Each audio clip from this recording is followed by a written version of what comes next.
bonheur de vous retrouver sur Info Télévision. Bienvenue au cœur de votre émission Le Grand Soir, nos 1h52. Nous passerons avec beaucoup de bonheur pour parler de trois thématiques, deux en principe et puis une mise en bouche. Il est question de parler de discrimination sociale ce soir.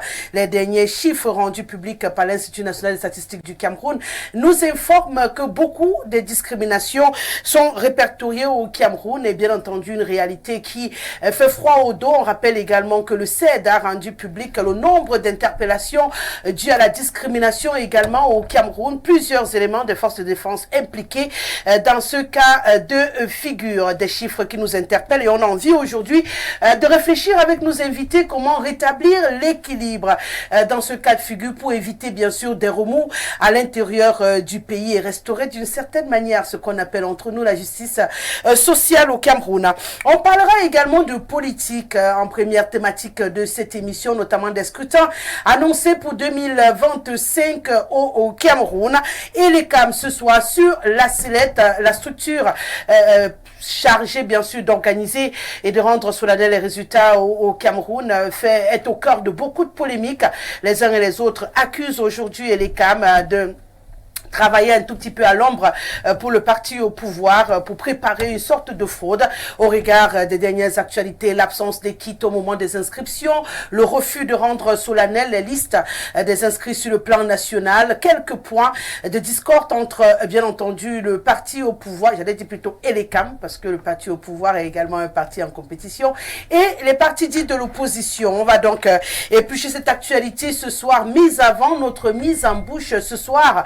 Nous entraîne dans une petite histoire un peu rocambolesque, hein, cet autre retour sur manivelle qui nous interpelle. L'huile végétale, appelée communément le vrac, vendu embouteillé de façon manuelle dans nos différents marchés, avait été éliminée officiellement des étalages et pour cause les problèmes sanitaires, la dangerosité sur le plan sanitaire pour les Camerounais et à la grande surprise de tout le monde.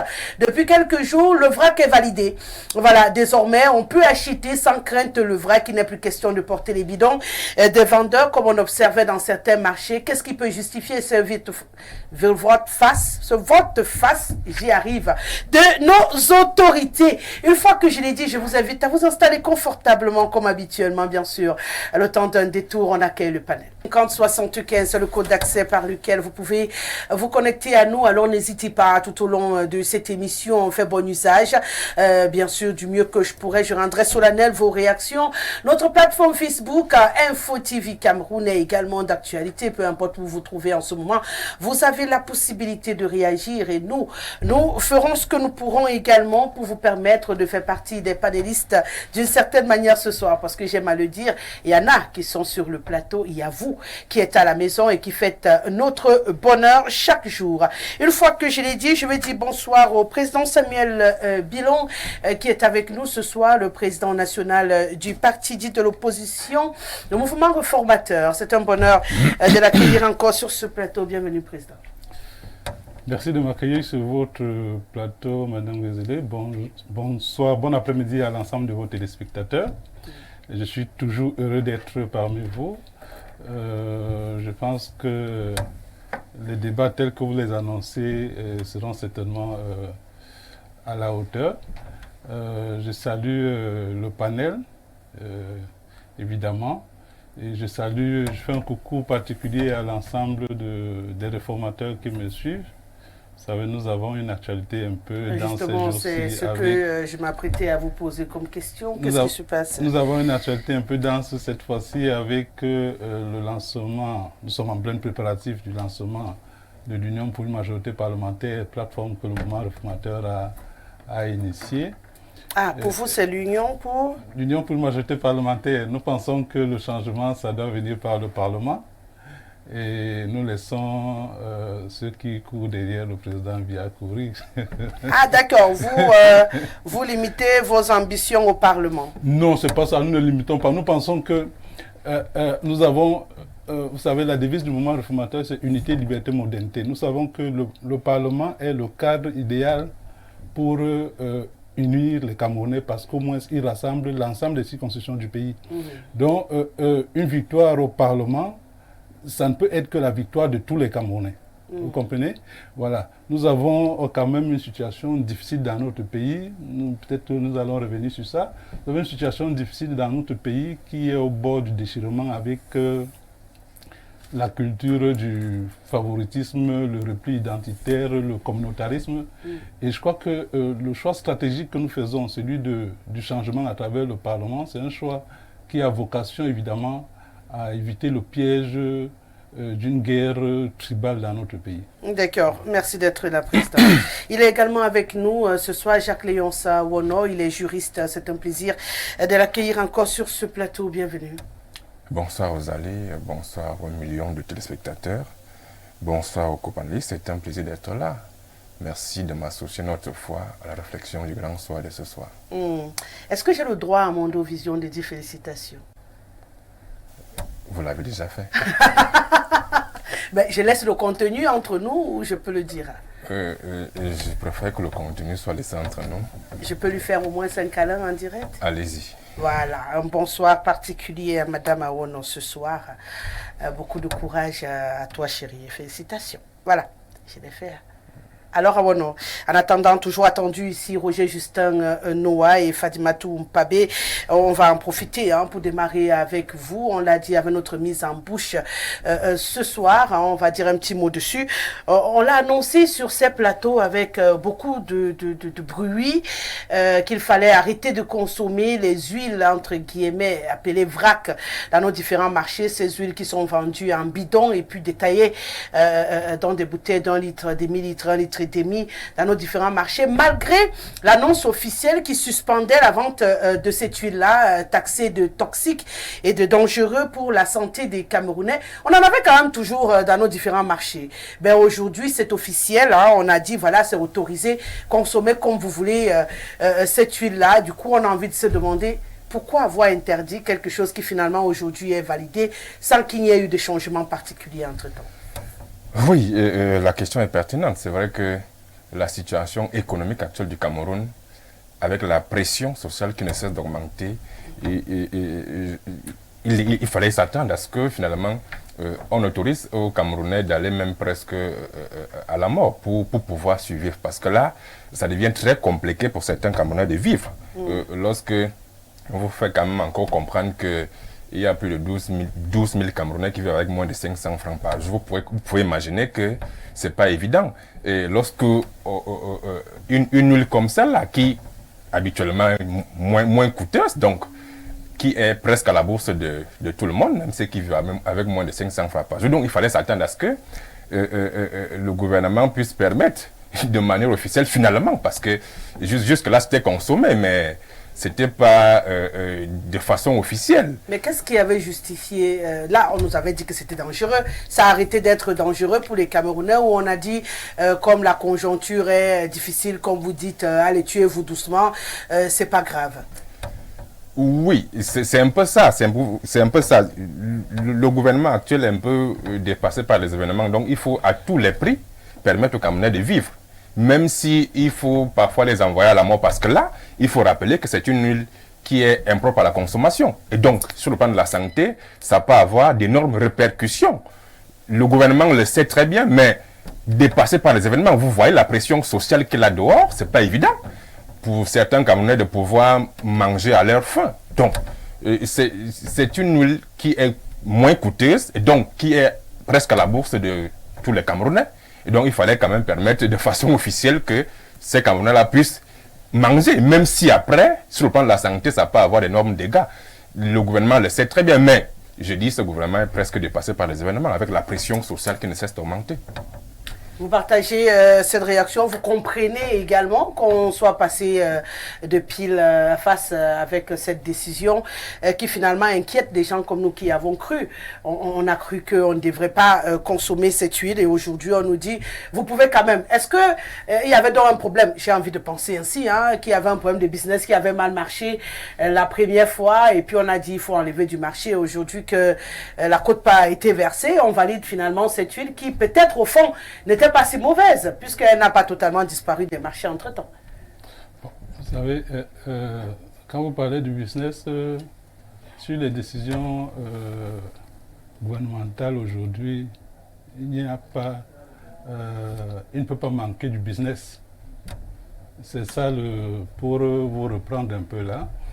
Mais sinon, nous voyons cette contradiction comme une incapacité du gouvernement à tenir sur une ligne. On ne peut pas, en septembre de l'année passée, dire par la voix du ministre du Commerce ou bien du directeur général de la Nord, avec l'appui du ministère de la Santé publique, que l'huile végétale est impropre à la consommation, que cette huile est nocive même pour la santé.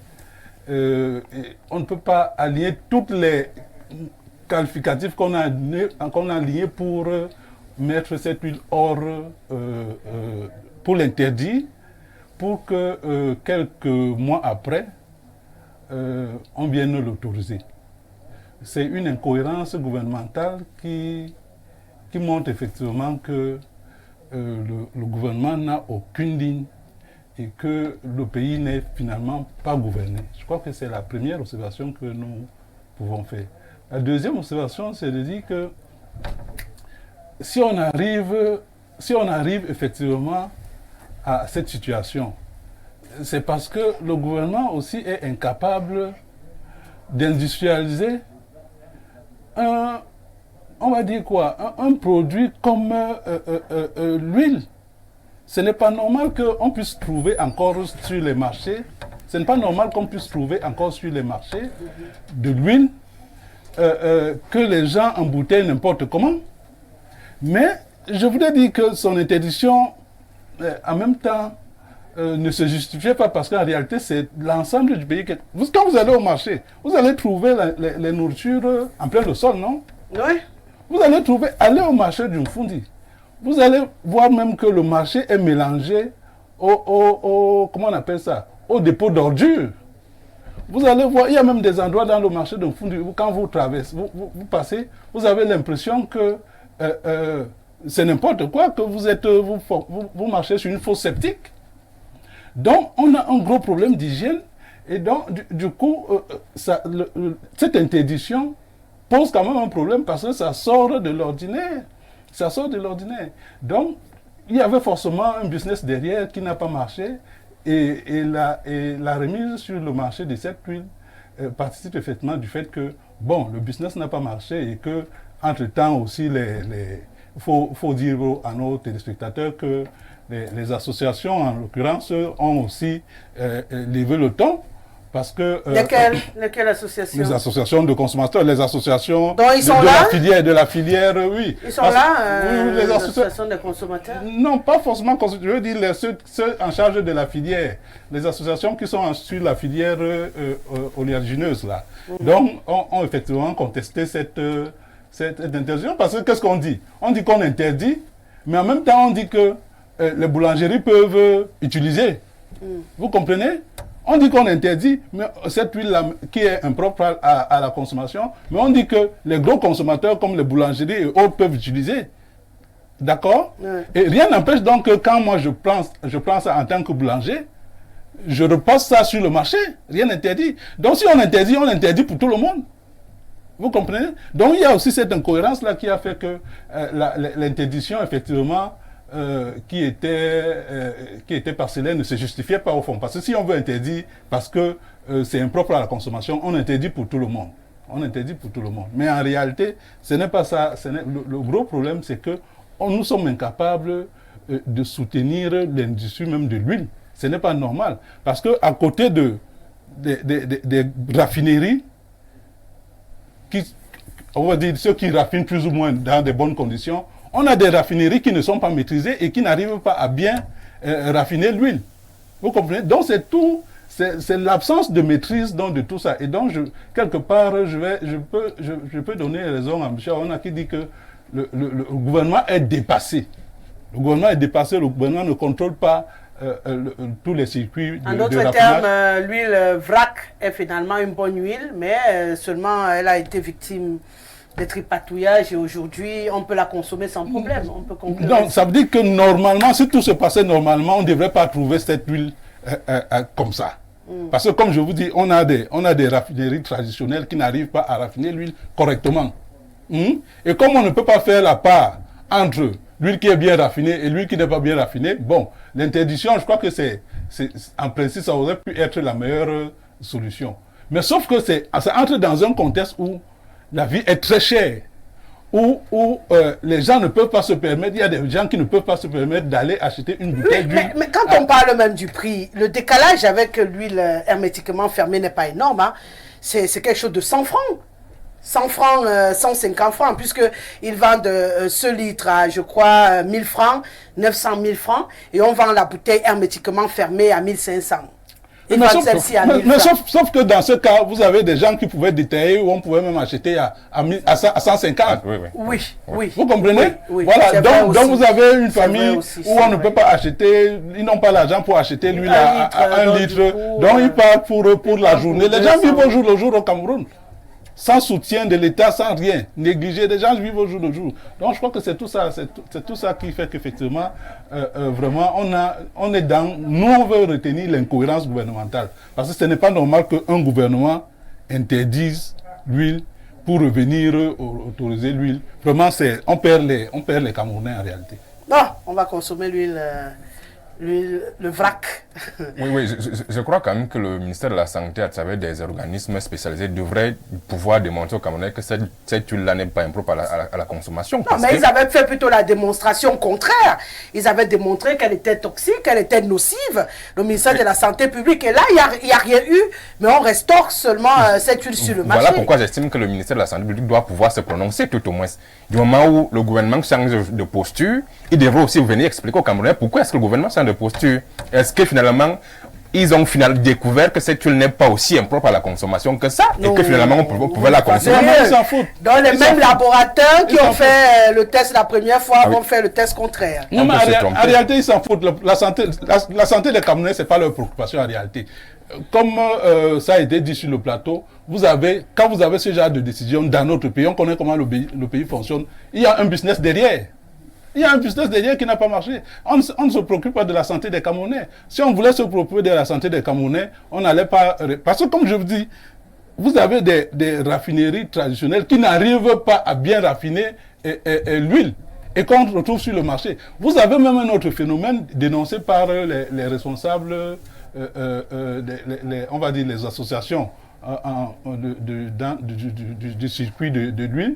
Vous avez parfois de l'huile qui est utilisée dans les boulangeries, ou bien par les grossistes, l'huile utilisée qui se retrouve sur le marché, vendue 100 francs, 150 francs. Donc, il y a un problème de traçabilité. Donc, en réalité, on a un problème de traçabilité qui fait que, bon, on met la vie des Camerounais en danger, forcément. Bon. Le ministre de la Santé, d'après toi, doit sortir. Oui. Parce que le problème pris de manière holistique peut aussi nous démontrer la faillite du système économique camerounais. Parce que à une certaine époque, le Cameroun était premier producteur d'huile de palme de la sous-région Afrique centrale. Mais aujourd'hui, le Cameroun importe l'huile de palme. Donc, vous voyez qu'à un moment donné, peut-être même l'huile qui semble être propre à la consommation ne peut pas suffire à tous les Camerounais. Et donc, il faut permettre que même cette huile-là, qu'on appelle le vrac, que les Camerounais puissent quand même s'abreuver. Nous voilà donc partis pour consommer ce qui, il y a quelque temps, était taxé d'huile de la mort et qui désormais apparemment est l'huile de la résurrection. Il faudrait simplement qu'on n'ait pas après des cas de maladie, quelques réactions. Waouh, ce jaune illuminant le studio pour une décompression au moment du soleil couchant. Le président Trump des réformateurs... J'attends des réformes pour un changement du bien-être social. Awan, on ne se lamente pas du mauvais état des routes du côté d'Acom 2, chez Ambara. C'est ma soeur Thomas qui pose la question.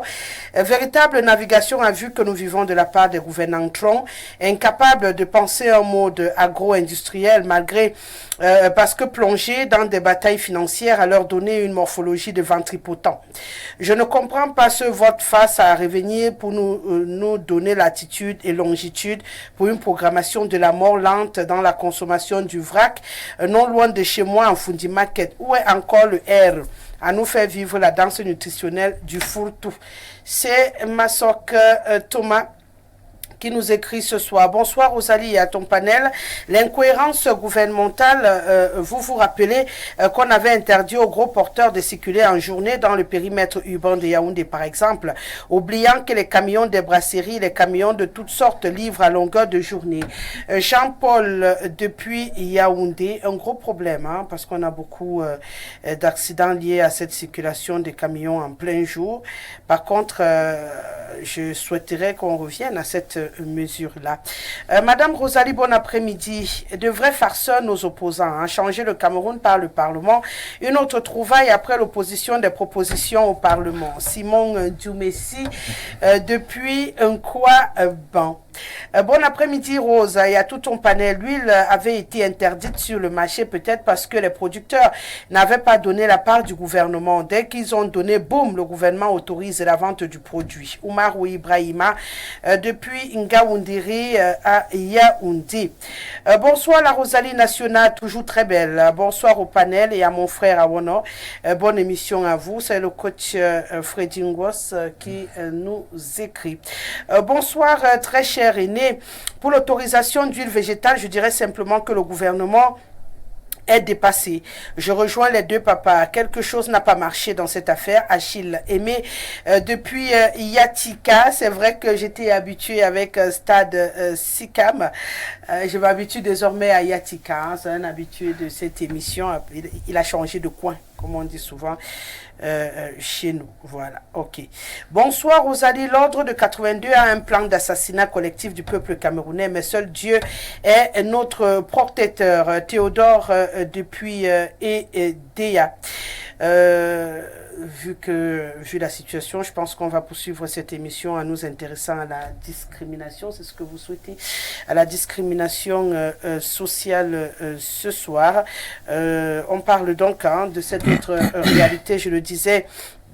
Et tantôt, le CED a rendu public les nombreuses interpellations qui ont été enregistrées pour discrimination à leur niveau, pour permettre aux Camerounais de comprendre que le mal est profond et les mesures qu'ils prenaient à leur niveau pour limiter les dégâts. Mais également, l'Institut national des statistiques a également rendu public des chiffres plutôt alarmants qui montrent qu'au Cameroun, que ce soit la discrimination de genre, que ce soit la discrimination des personnes invalides dont les handicapés pour être plus commun avec vous, ou simplement la discrimination dans la société, c'est énorme au Cameroun, ce qui est à l'origine d'une grosse tension sociale en ce moment. L'urgence d'un retour à un équilibre est donc lancée, et nous ce soir on va essayer de comprendre pourquoi on en arrive à cet environnement où la discrimination gagne du terrain, Président.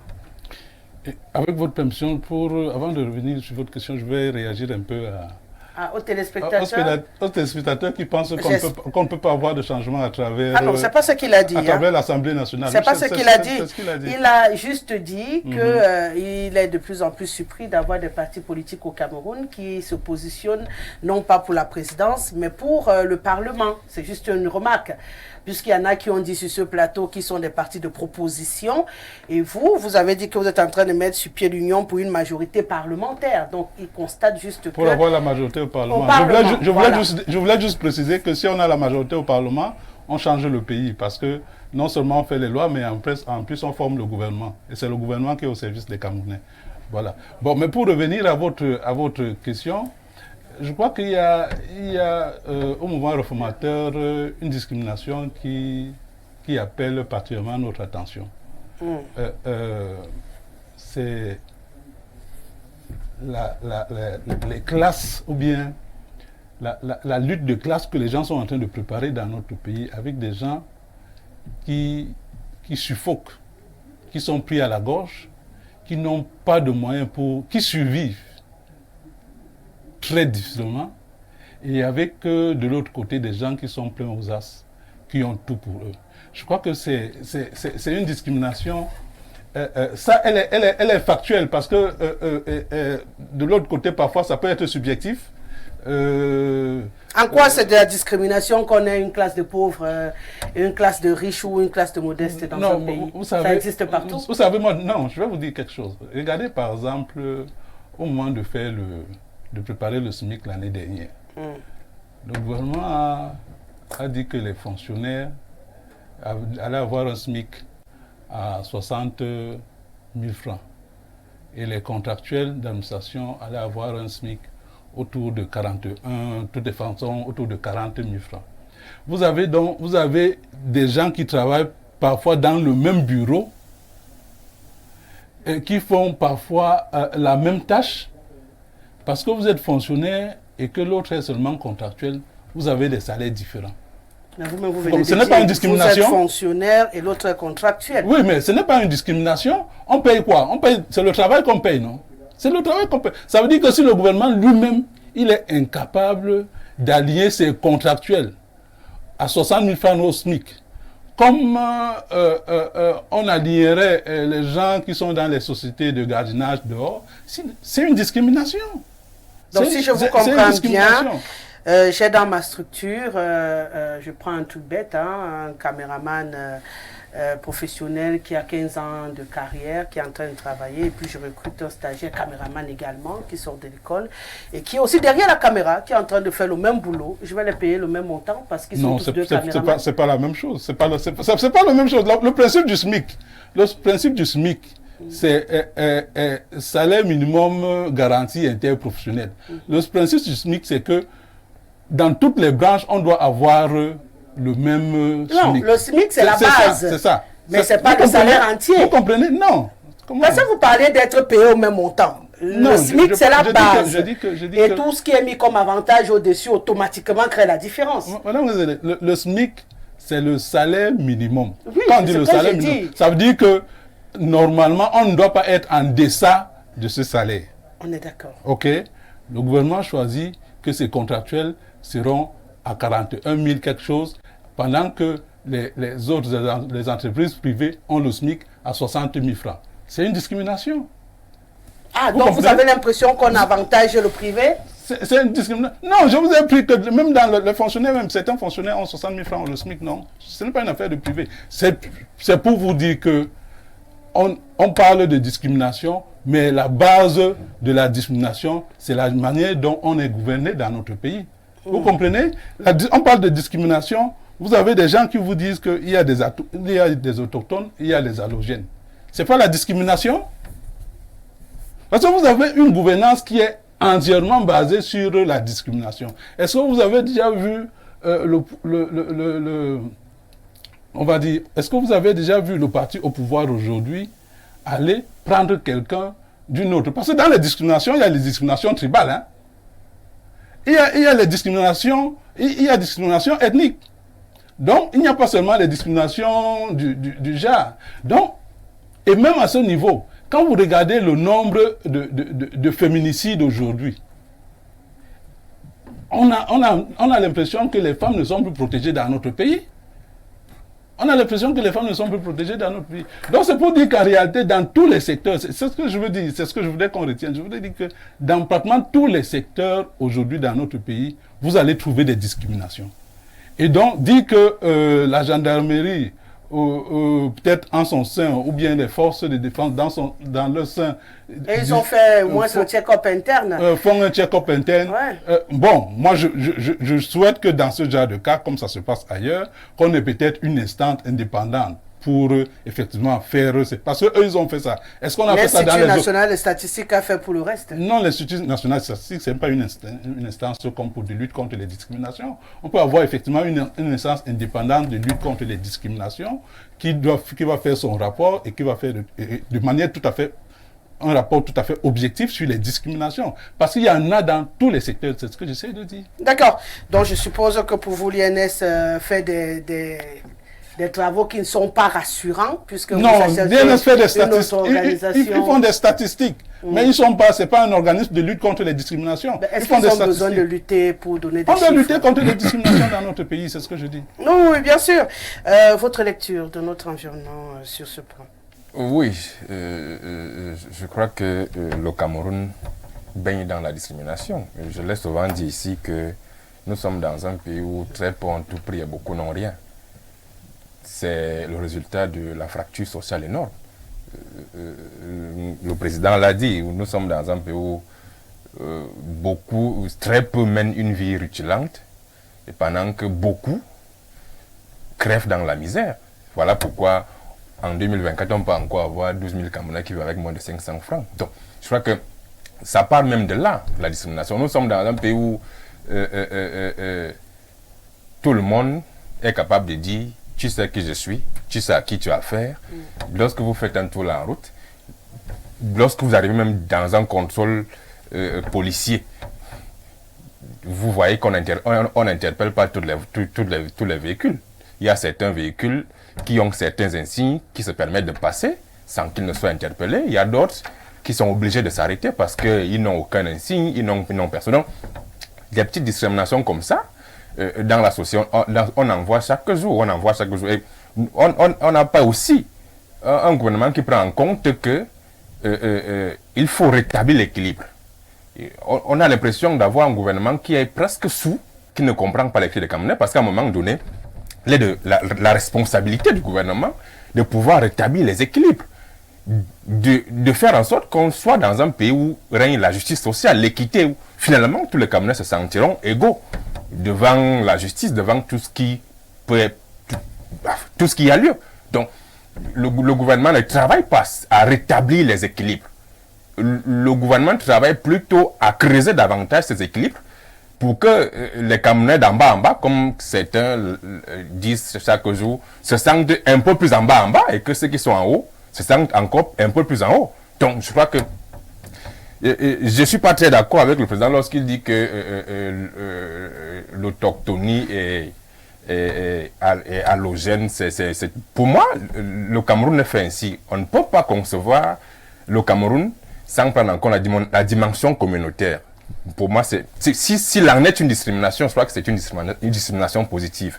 Le Cameroun, avec plus de 250 groupes ethno-linguistiques, ne peut pas être conçu sans prendre en compte la dimension communautaire. Donc, on ne peut ne pas parler des concepts comme l'autochtonie et allogène. Donc, pour moi, c'est une discrimination positive. Je ne suis pas très d'accord que ce soit une discrimination sociale. Elle est positive parce que le Cameroun est conçu de la sorte. On ne peut pas entrevoir le Cameroun autrement.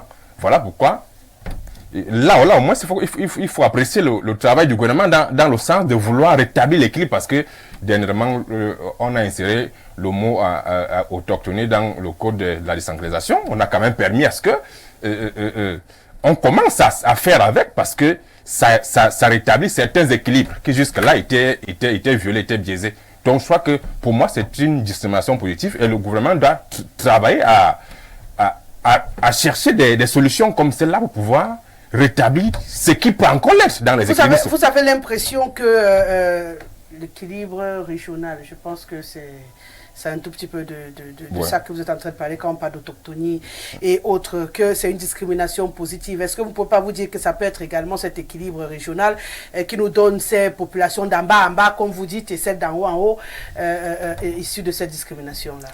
Non, je pense pas, parce que lorsque j'ai dit souvent que très peu ont beaucoup pris, très peu ont tout pris, beaucoup n'ont rien. Ces très peu qui ont tout pris, c'est les gens de 82 qui sont là depuis presque 60 ans aujourd'hui. C'est-à-dire que M. Biya et ses camarades du lycée, ses amis, qui sont là depuis les indépendances jusqu'à présent. C'est eux qui ont tout pris avec leurs copains. Et d'autres Camerounais n'ont rien. Voilà pourquoi j'estime que ça ne fait pas beaucoup partie de l'équilibre régional. C'est-à-dire que c'est un petit clan de personnes qui pratiquement s'est emparé du Cameroun. Parce que, donc pour vous, c'est à ce niveau-là qu'on a une discrimination dans la société. Ah oui. Donc le fait qu'on ait, par exemple, des choix qui s'appuient sur la tribu, comme il le disait tout à l'heure, pour vous, ce n'est pas une discrimination. Et qui se fait à tous les niveaux, même en bas, entre eux, ils le font.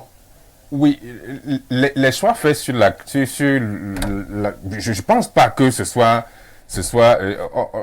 là, ce n'est pas le tribalisme, c'est peut-être la tribalité, parce on ne peut pas concevoir le Cameroun sans prendre en compte le caractère tribal. Ce n'est pas toujours le tribalisme, pour toi c'est la tribalité. Donc si je dois prendre un responsable dans mon entreprise et que je prenne mon frère du village, c'est la tribalité. Non, c'est pas la discrimination, non, c'est pas le tribalisme. C'est pas dans ce sens. Le fait que vous soyez non plus responsable ne vous empêche pas de prendre quelqu'un de chez vous. Ça ne vous l'interdit pas. Vous savez, Ça ne vous l'interdit pas non plus. Donc, ça devient dangereux si vous commencez à prendre tout le monde de chez vous. C'est là où ça devient dangereux. Mais le fait d'être responsable et de pouvoir recruter ne vous empêche pas de prendre quelqu'un de chez vous. Ça, ce n'est pas du tribalisme. C'est-à-dire que si vous voulez recruter quelqu'un, ça doit être ouvert à tous les Camerounais. Et le fait que quelqu'un soit de chez vous ne devrait pas lui empêcher de pouvoir postuler et d'être retenu. Jusqu'ici, c'est pas ce qu'on a dit. Écoutez, moi, bon, les comportements individuels, on les aura toujours. Hein. Les gens se comportent. Mais c'est justement de ces comportements individuels. Moi, je parle de l'État. Moi, je parle de l'État. Le souci président, c'est justement ça. On ne se regarde pas dans une glace, mais on a seulement les yeux braqués sur l'État. Les discriminations, même à notre niveau, on a cette discrimination. Pourquoi on regarde seulement l'État? Non, je parle parce que l'État, le pouvoir régalien, a vocation à gommer les discriminations. Est-ce qu'on veut aller à l'unité nationale? Est-ce qu'on veut construire un Cameroun uni et un? C'est ça le problème. Moi, je vais prendre un exemple, vraiment pour être factuel. Vous avez un Camerounais, parce qu'il est du littoral. Il est né, parce qu'il est du littoral de par ses parents. Il est né à Yaoundé. Il a fait toutes ses études à Yaoundé. Il travaille à Yaoundé. Il s'engage en politique à Yaoundé. Il ne peut pas être maire. Il ne peut pas être maire de la communauté urbaine de Yaoundé, pour que les gens comprennent. Donc de la grande commune. Il ne peut pas être maire de Yaoundé. Vous comprenez? Ça, ce sont les lois discriminantes. Ça, c'est de la discrimination. Vous comprenez? C'est ce que je dis. Donc, on ne peut pas avoir des lois qui discriminent les populations. Et ça, ce n'est pas bon. C'est ce que j'étais en train de vouloir souligner. Je reste avec vous, mais en reposant la question. Vous parlez de cette discrimination au haut niveau. On est d'accord. Mais est-ce que ce n'est même pas la petite discrimination qui fait plus mal également? Lorsqu'on parle des entreprises, on parle des organismes, on parle des associations, où on se retrouve avec une personne qui décide de se faire entourer seulement des gens de son ethnie, et vous dites que les gens ont tous les petits comportements. Mais vous trouvez que c'est ceux qui sont en haut qui doivent avoir un comportement différent, pourtant c'est monsieur tout le monde qui constitue ceux qui sont en haut. Est-ce qu'il ne faut pas modifier le comportement des Camerounais à la base pour être sûr qu'à un niveau, on n'aura plus de problèmes de discrimination? Parce que même si au-dessus, on écrit un test qui dit que, ben voilà, il n'y a plus de discrimination, comme vous dites, et que dans les comportements, je prends un truc bête, je suis Bassa, je ne recrute que les Bassa autour de moi, je suis Étonne, je ne travaille qu'avec les Étonnes autour de moi, je suis de l'Ouest, je n'ai que les gens de Grassfield autour de moi. À un moment donné, il y a une discrimination. Les autres qui ont envie d'occuper les mêmes postes se sentent gênés. Non, peut-être qu'on ne s'est pas compris. Je ne dis pas que on doit tolérer cela. Ah, parce que j'ai eu l'impression que vous parlez lier... Non, c'est pas ça. Ça veut dire que quand on va déjà dans le cadre où on est dans l'emploi, on emploie des Camerounais et tout ça, ça veut dire qu'on a une structure publique, ce n'est plus privé. Quand vous décidez de créer de l'emploi, d'avoir une société, donc d'accompagner l'État, parce qu'en réalité, les opérateurs économiques accompagnent dans une certaine mesure l'État dans son action, ou tout au moins soutiennent l'État. Et donc, ça veut dire que si vous avez par exemple, si on avait par exemple dans notre pays une structure de lutte contre les discriminations, elle aurait vocation à regarder aussi ce type de discrimination que vous décrivez à juste titre. Vous comprenez? Donc, je ne soutiens pas. Mais ce que j'essaie de dire, c'est que l'État qui doit montrer l'exemple ne doit pas laisser penser aux uns et aux autres que la discrimination, c'est quelque chose de normal. Si c'était normal, on n'aurait pas des chiffres alarmants qu'on a rendus publics et où on voudrait appeler à rectifier le tir. Bon, écoutez, c'est ce que je vous dis que c'est du folklore. Parce que demain, vous allez voir, ça ne va pas changer. On fait des rapports. Le ministère de la Défense avait fait un rapport, je crois, il y a 1 ou 2 ans sur les barrages irréguliers. Est-ce que ça a changé quelque chose? Il n'y a plus de barrages irréguliers sur nos routes. Donc, on fait de commentaires, on fait un peu de la communication, mais ça ne change rien. La réalité, ça ne change rien. Ça ne change rien. Il faut avoir une structure indépendante de lutte contre les discriminations, par exemple, si on veut vraiment lutter contre les discriminations, et commencer, comme je le dis, à enlever de notre... de l'ensemble de nos lois. Les lois qui discriminent les Camerounais, c'est ce que j'essaie de dire tout simplement. Et on a pour être d'accord avec M. Arnaud, vous savez, la vocation du gouvernement, c'est effectivement de gommer les discriminations à travers un certain nombre d'actions. Comme par exemple l'assurance maladie universelle, pour permettre à tous les Camerounais d'avoir accès aux soins de santé. Depuis on parle de cette assurance maladie universelle, vous connaissez un Camerounais qui a le palu et qui passe se soigner gratuitement? Non.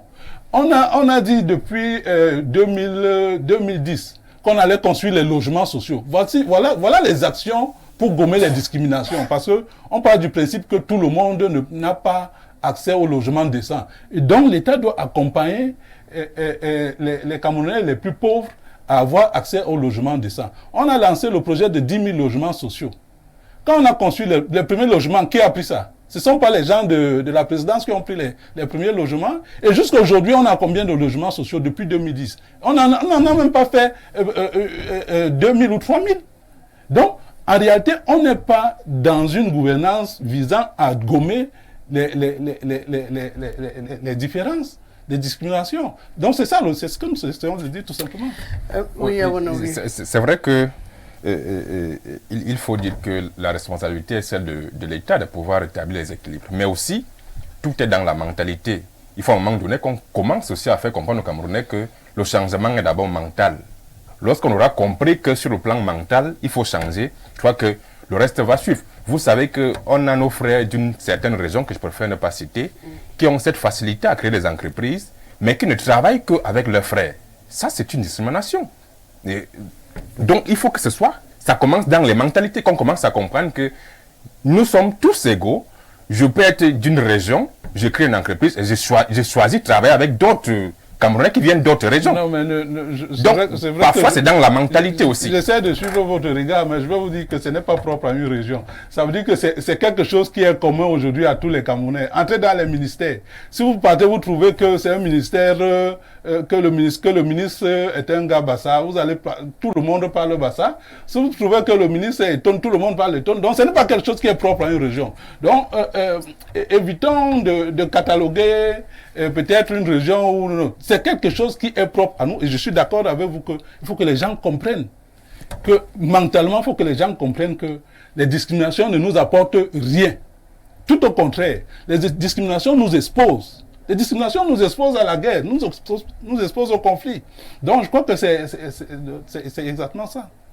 Vous avez votre parole. Oui, si finalement le président est d'accord avec moi que ça doit commencer par la mentalité, je crois que les leaders de partis politiques doivent commencer à éduquer les Camerounais.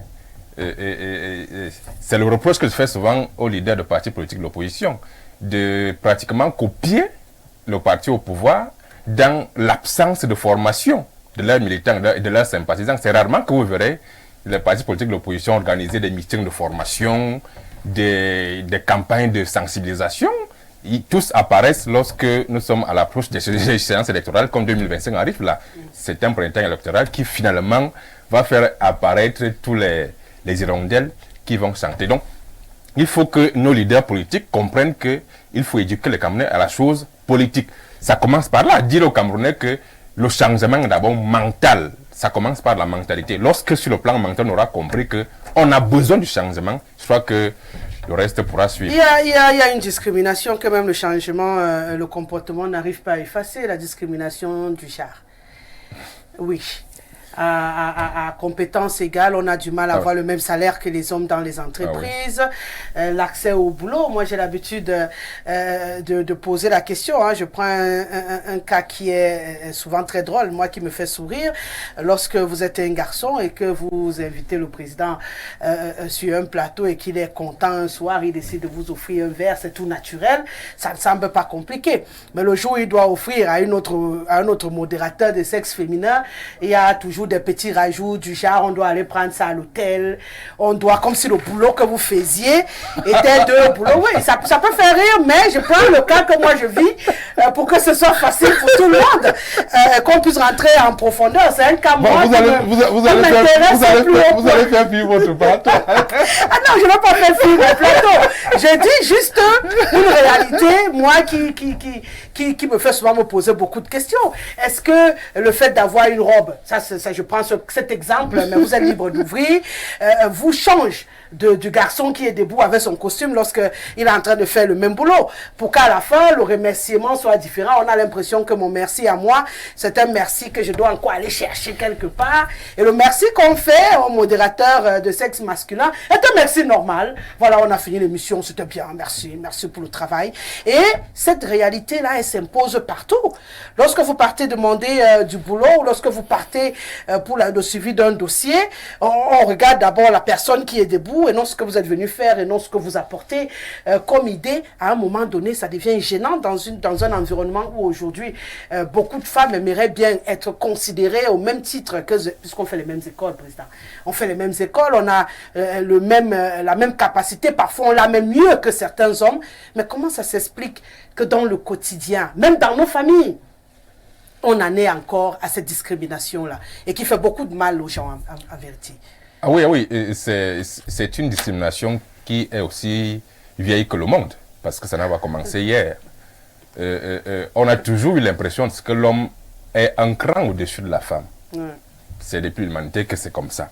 Encore que même dans la Bible, on dit qu'on a d'abord créé l'homme avant de créer, avant d'enlever la côte, avant d'enlever la côte de l'homme, avant d'enlever la côte de l'homme pour pouvoir façonner la femme après.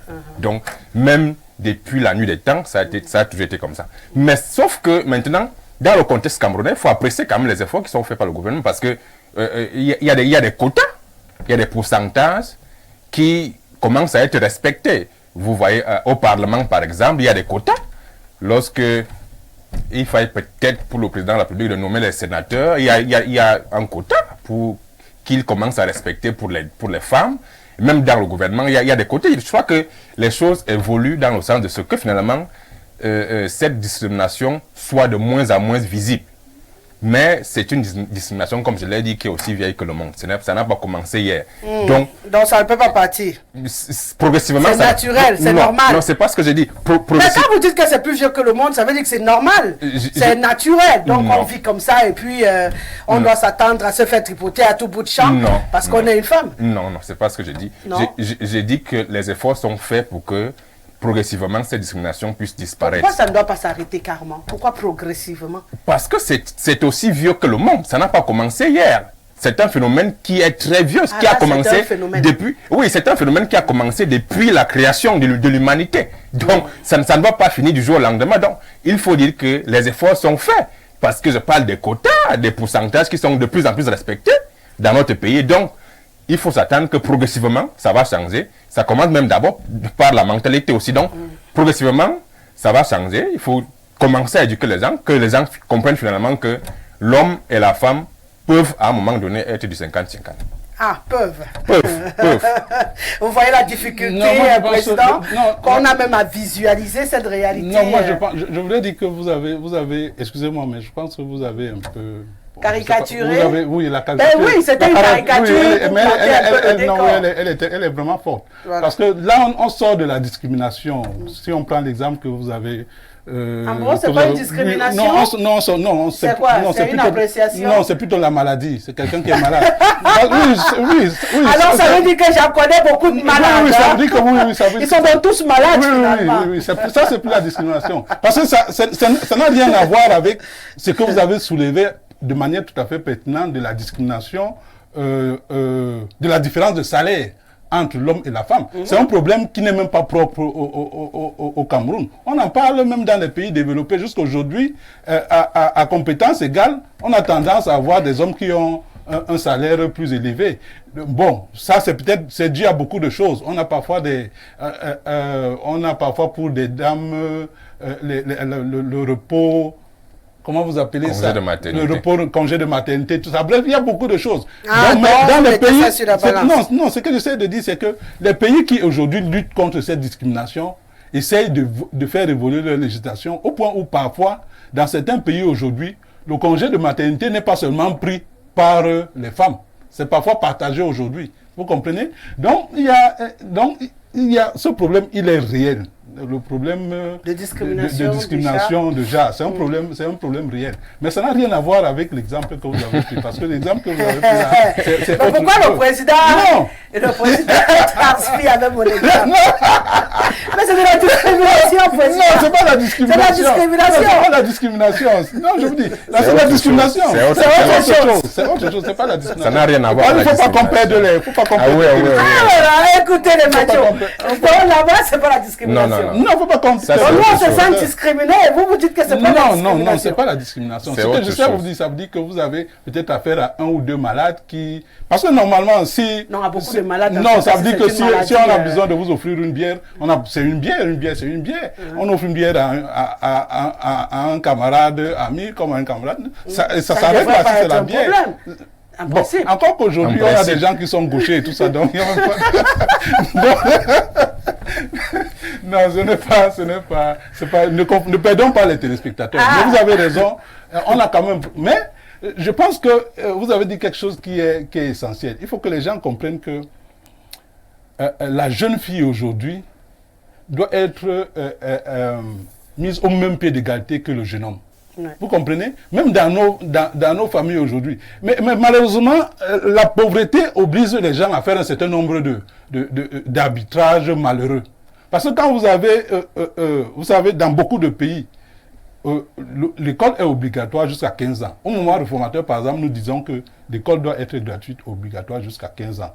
Ça permet que tous les enfants puissent aller à l'école, au moins jusqu'à cet âge-là. Vous comprenez? Mais quand vous avez une famille qui est vraiment pauvre, avec 10 enfants, qui ne peut pas offrir aux enfants l'accès à l'école, et que la famille en question est abandonnée. Parfois, on a amené à faire des choix arbitraires. Vous comprenez? On a amené à faire des choix arbitraires. Donc, si on veut lutter, en l'occurrence, sur cette discrimination de genre, l'État doit être en première ligne. Comment ça? Oui, c'est l'État qui doit... Quand nous, à la maison, on décide de faire le choix d'envoyer un garçon à l'école et de laisser une jeune fille à la maison, à quel niveau l'État nous y oblige? Non, on ne devrait pas être obligé à faire ce choix. On devrait simplement limiter le nombre de grossesses. Non, ce n'est pas ça la solution. C'est pas ça la solution. Début. La solution, c'est celle que le mouvement réformateur propose, par exemple. Ça veut dire qu'on a l'école gratuite et obligatoire jusqu'à 15 ans. Donc, ça veut dire que jusqu'à 15 ans, au moins, on est sûr que chaque enfant de la République va aller à l'école. Dans un pays où on n'arrive pas à payer les enseignants, vous demandez que l'école soit gratuite. Mais c'est pour ça que nous allons réformer le pays. Ah, d'accord. C'est pour ça que le Cameroun que nous pensons, que nous concevons, ce n'est pas le Cameroun qu'on vit aujourd'hui où les gens ne peuvent pas vivre. Vos propositions, ce n'est pas pour ceux qui sont là. Vos propositions, c'est des choses que vous viendrez. Non, écoutez, l'année prochaine, là, si on gagne avec l'Union pour une majorité parlementaire, si on gagne les élections législatives, on met ça en œuvre. Donc, ce n'est pas une affaire dans 10 ans ou bien dans 15 ans. Les Camerounais qui nous écoutent, ils n'ont qu'à faire élire les candidats de l'Union pour une majorité parlementaire. On met ça en exécution l'année prochaine. Et du coup, il n'y aura plus de discrimination. Oui, du coup, on est sûr que tous les enfants, jusqu'à 15 ans, vont aller à l'école, gratuitement. Un beau rêve, hein? Vous dites que c'est un beau rêve. C'est quelque chose qui... J'ai dit, c'est un beau rêve. Donc, s'il se réalise, ça serait agréable. Mais pour l'instant, puisqu'il faut encore les élections et tout, c'est encore un rêve. Bon, il faut les élections, il faut qu'on travaille pour gagner les élections. Travailler. Et c'est ce que nous disons à tout le monde. On saura tout à l'heure ce qu'elle est quand même prévu pour vous aussi. Le temps de faire parler les téléspectateurs. Madame Rosalie, dites, je vous en prie, à M. Bilan qu'au Cameroun, ce n'est pas le Parlement qui nomme le gouvernement. Notre constitution stipule que le président de la République nomme les membres du gouvernement sur proposition du Premier ministre. Merci. Donc, il faut être président pour pouvoir gérer ce gouvernement. Ce n'est pas vrai. Le président nomme le gouvernement en fonction du Parlement, parce que si le gouvernement nomme un Premier ministre qui s'oppose à la majorité au parlementaire, ça va créer une crise. Donc c'est comme ça. Vous comprenez? Et le Premier ministre a déjà nommé qui au Cameroun? Le Premier ministre nomme qui? Non. Justement, ils ne nomment pas parce qu'il Il ne nomme pas parce qu'il est du même parti que le président de la République. Il se soumet au président. Mais si vous avez un autre parti qui a la majorité au Parlement, écoutez, le président, il est obligé de suivre la majorité au Parlement, oui. D'accord, vous avez entendu alors, mon cher. Bonsoir Rosalie, à tout le panel. Nos dirigeants sont là juste pour grossir, pour se grossir. En effet, comment expliquer qu'ils voyagent pour l'étranger et n'arrivent pas à prendre des dispositions pour des constructions sans passage pour les handicapés à y accéder très facilement. C'est vrai qu'on n'a pas marqué un arrêt pour le cas des handicapés et je me serais attendu à ce que vous fassiez également allusion, Claude Wandi, depuis Douala, parce que c'est une catégorie vraiment marginalisée au Cameroun. De quel équilibre parles-tu, Rosalie, quand tu fais de la faillite de l'État où les normes ne sont pas respectées? Nous vivons des haines du fait de l'enrichissement illicite, tant dans les familles et la société à nous produit des gens fous et sous-éduqués parce que les yeux illuminés de famine. Les populations ont droit à arriver grands selon les moyens dont ils disposent. Malheureusement, une caste de gérontocrates biologiques pyromanes mettant des valeurs financières au-dessus des sentiments ne pense pas à la prospérité collective et les prive du bien-être et les rendre des bombes ambulantes. Les grands hommes sont ceux qui réalisent pour l'humanité, mais chez nous, on le fait pour sa famille, plus encore pour sa communauté. C'est Masok Thomas. Bonsoir ma fille Rosalie, bonsoir le grand panel du Grand Soir. Je pense que le président est hors du contexte de notre thème discrimination sociale. Le salaire n'est pas une discrimination car il faut qu'il sache qu'il y a des agents qui touchent plus que des fonctionnaires et des stagiaires qui touchent plus que des fonctionnaires. Le SMIC n'est qu'une base. Mais si on parle vraiment de discrimination sociale au Cameroun, c'est un sujet très très important car il en existe véritablement et nous pauvres peuples vivons cela en longueur de journée et dans tous les domaines, en route, dans nos bureaux, dans nos banques, dans nos hôpitaux et même déjà dans nos églises. Imaginez ma fille Rosalie que je paye l'assurance au même prix que le ministre au Cameroun, mais il doit circuler avant moi. Et s'il est en route, je dois garer pour qu'il roule. Nos banques servent les hommes en tenue avant tout le monde. Nos hôpitaux soignent les riches avant les pauvres. Même dans les cérémonies, regardez la discrimination. On demande aux autorités de se servir avant le reste du peuple. Mais parlant des autochtones et halogènes, c'est pas des discriminations car c'est une loi votée par l'Assemblée et cela est prescrit dans notre loi fondamentale. C'est l'apôtre Pierre Ramsès depuis son village natal Biba 1. S'agissant de l'huile vrac, je ne trouve pas de problème, au contraire, c'est une parfaite nouvelle pour le bas peuple. Je dirais donc qu'au moins sur le Cameroun, le gouvernement a écouté nos prières du Mbolé, mais sur le cas de discrimination, regardons plutôt les vrais lieux de discrimination, les prisons, les cellules, les hôpitaux, même les postes de nomination dans nos ministères où nos ministres ne nomment que leurs frères. Cela est mauvais. Alors l'État doit descendre et limiter cette façon de faire. Merci au SGPR qui a été contraint à donner une orientation au DG de l'assaut de coton. Ce que le président dit est faux. Notez bien, ce que le président dit est faux. C'est pas propre à toutes les régions. Au contraire, c'est plus actif dans certaines régions, comme le dit Aono. Et la discrimination du village là. Bonsoir ma bien-aimée Rosalie. Le bon exemple vient d'en haut et puis un privé peut prendre tout son village dans son entreprise. Si son entreprise prospère, tant mieux pour lui. Le sommet de l'État ne doit pas faire le tribalisme et s'il le fait, le pays périclite comme c'est le cas du Cameroun. Ma bien-aimée Rosalie, si le Cameroun valorise les femmes du Cameroun, il va vite émerger. Malheureusement, ce ne sera pas avec le régime Biya. Monsieur Etoundi qui nous écrit depuis la Côte d'Ivoire. Bonsoir Rosalie et à tout le plateau. Je veux réagir par rapport à la déclaration de M. Awono, selon laquelle le fait de faire travailler sa famille dans une entreprise créée par l'un des leurs est une discrimination. C'est faux. Personne ne sait comment cette entreprise a été mise sur pied. Les familles ou le village peut décider de créer une entreprise à l'effet de faire travailler les membres de la famille. C'est un argent privé. Par contre, le fait de gérer une entreprise qui est créée avec l'argent de l'État et donc l'argent de tous les Camerounais et de recruter à majorité les ressortissants de sa région est une discrimination. À ce niveau, on prend quelque chose qui est la propriété de tout le monde pour en faire un bien communautaire. C'est ce qu'on observe dans nos administrations et entreprises publiques au Cameroun. Merci de signer vos messages. Rosalie, bonsoir. Aujourd'hui, cette histoire n'est pas une discrimination, c'est une réalité de la nuit des temps. Vous avez toujours tendance à vouloir vous comparer aux hommes. C'est depuis la nuit des temps comme ça, comme l'a dit mon frère de la Leki et donc Rosalie, laisse-nous. C'est comme ça. Bilo à Laurent.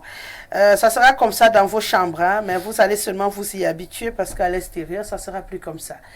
Allez avoir naître avec, excusez-moi l'expression, un pénis ne vous fait pas de vous le plus intelligent du monde. Donc il faudrait qu'on tienne compte de ce paramètre-là. Ça va au moins limiter des bagarres dans des couples également. On voit des problèmes dans les couples ici parce qu'une femme a fait 2 enfants, 3 enfants, filles, il n'y a pas de garçons, et ça devient une polémique qui n'en finit pas. On oublie que c'est l'homme qui donne nos spermatozoïdes et que ce n'est pas la femme, elle est porteuse seulement. C'est des réalités qu'on botte d'un revers de la main, mais qui pourtant pourrissent. Non, c'est un problème d'éducation. Malheureusement, presque tous les Camerounais ne sont donc pas éduqués, puisque ce problème est un problème qui divise. C'est rare de trouver les couples qui l'ont compris et qui font avec ce que la nature leur donne. Hein. La majorité, on dit, c'est elle qui ne sait pas faire les garçons, comme s'il y avait un arbre ou un pâté qui non, je crois faire. que le phénomène disparaît aussi. Après, avec le temps ça... Un jour, quoi. Ça, oui. Ok, va dans nos villages, tu vois si ça disparaît, président. On a toujours les mêmes problèmes jusqu'à ce jour. Il faut la renvoyer, elle ne fait pas des garçons. On oublie que c'est l'homme qui détermine le sexe de l'enfant. S'il n'en a pas, parlant de chromosome Y, sa femme va accoucher les filles. Il va même sortir, aller faire dehors, il va accoucher la fille. Il va quitter, il va accoucher les filles. Donc c'est lui qui doit déterminer le sexe de l'enfant que sa femme doit porter. J'ai juste profité pour leur donner une petite éducation de santé en passant. Parce que j'ai encore suivi ce genre de bagarre en venant ici au bureau, ça m'a un peu choqué. Bonsoir madame, l'État est le Léviathan, c'est lui qui impulse comment la société doit fonctionner. L'État appartient à tout le monde et si l'État devient discriminant, cela va de soi que ça va impacter sur tout le monde. Voyez-vous madame, pour faire une simple CNI, il y a jusqu'aujourd'hui une rubrique qui demande de mentionner votre ethnie au Cameroun en plein 21e siècle.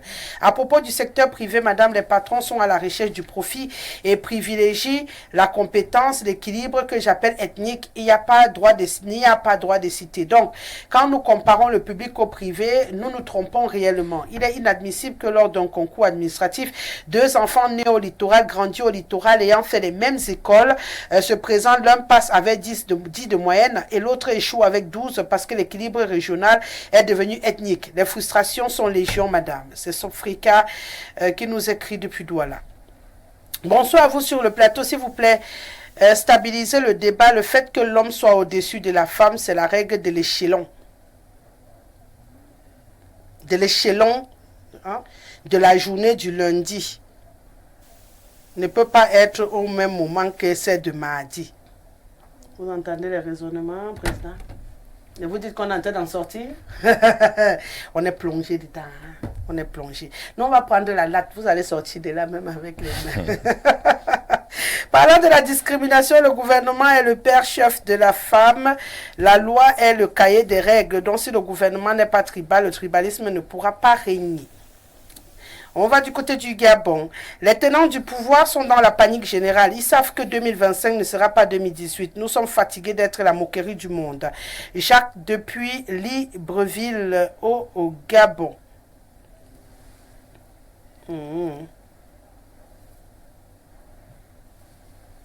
D'accord. C'est ça. C'est mon invité qui dit qu'il a fait l'accident en venant.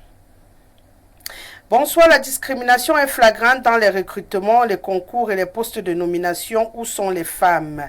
Franck depuis Bookieto. L'heure est grave, voire très grave. La discrimination est devenue le principe de vie dans ce pays et c'est un problème. Une fois de plus, bonsoir très cher aîné. Concernant la discrimination, je n'y suis pas trop, mais je suis d'accord avec le papa en veste dont j'oublie le nom. Ah ouais, non. Il m'a même édifié sur la thématique. Merci à lui, Achille Aimé, désormais Ayati Kayasa. Bonsoir le panel, votre thématique est bien à tous les niveaux. Nous vivons ça. Merci, c'est Félix depuis Ambam. Bonsoir madame et à votre panel. La discrimination sociale ethnique sont une réalité au Cameroun. Elle est accentuée parce que toutes les autres régions copient l'exemple de l'Ouest où aucun élu ne sort d'ailleurs. Nama depuis Yaoundé. Il y a quelqu'un qui a fini par prononcer ce que vous avez tous évité de prononcer sur ce plateau. Finalement, il y a quelqu'un qui a décidé que lui va prononcer. Hein, Président? On va prendre peut-être une transition et on revient pour la suite. L'émission, c'est bien entendu le grand soir de lundi à vendredi. On prend beaucoup de bonheur à échanger avec vous sur les thématiques. Et aujourd'hui, on a un duo finalement sur ce plateau. Le président Samuel Bilon du mouvement réformateur et bien entendu Jacques-Léonce Awono, juriste.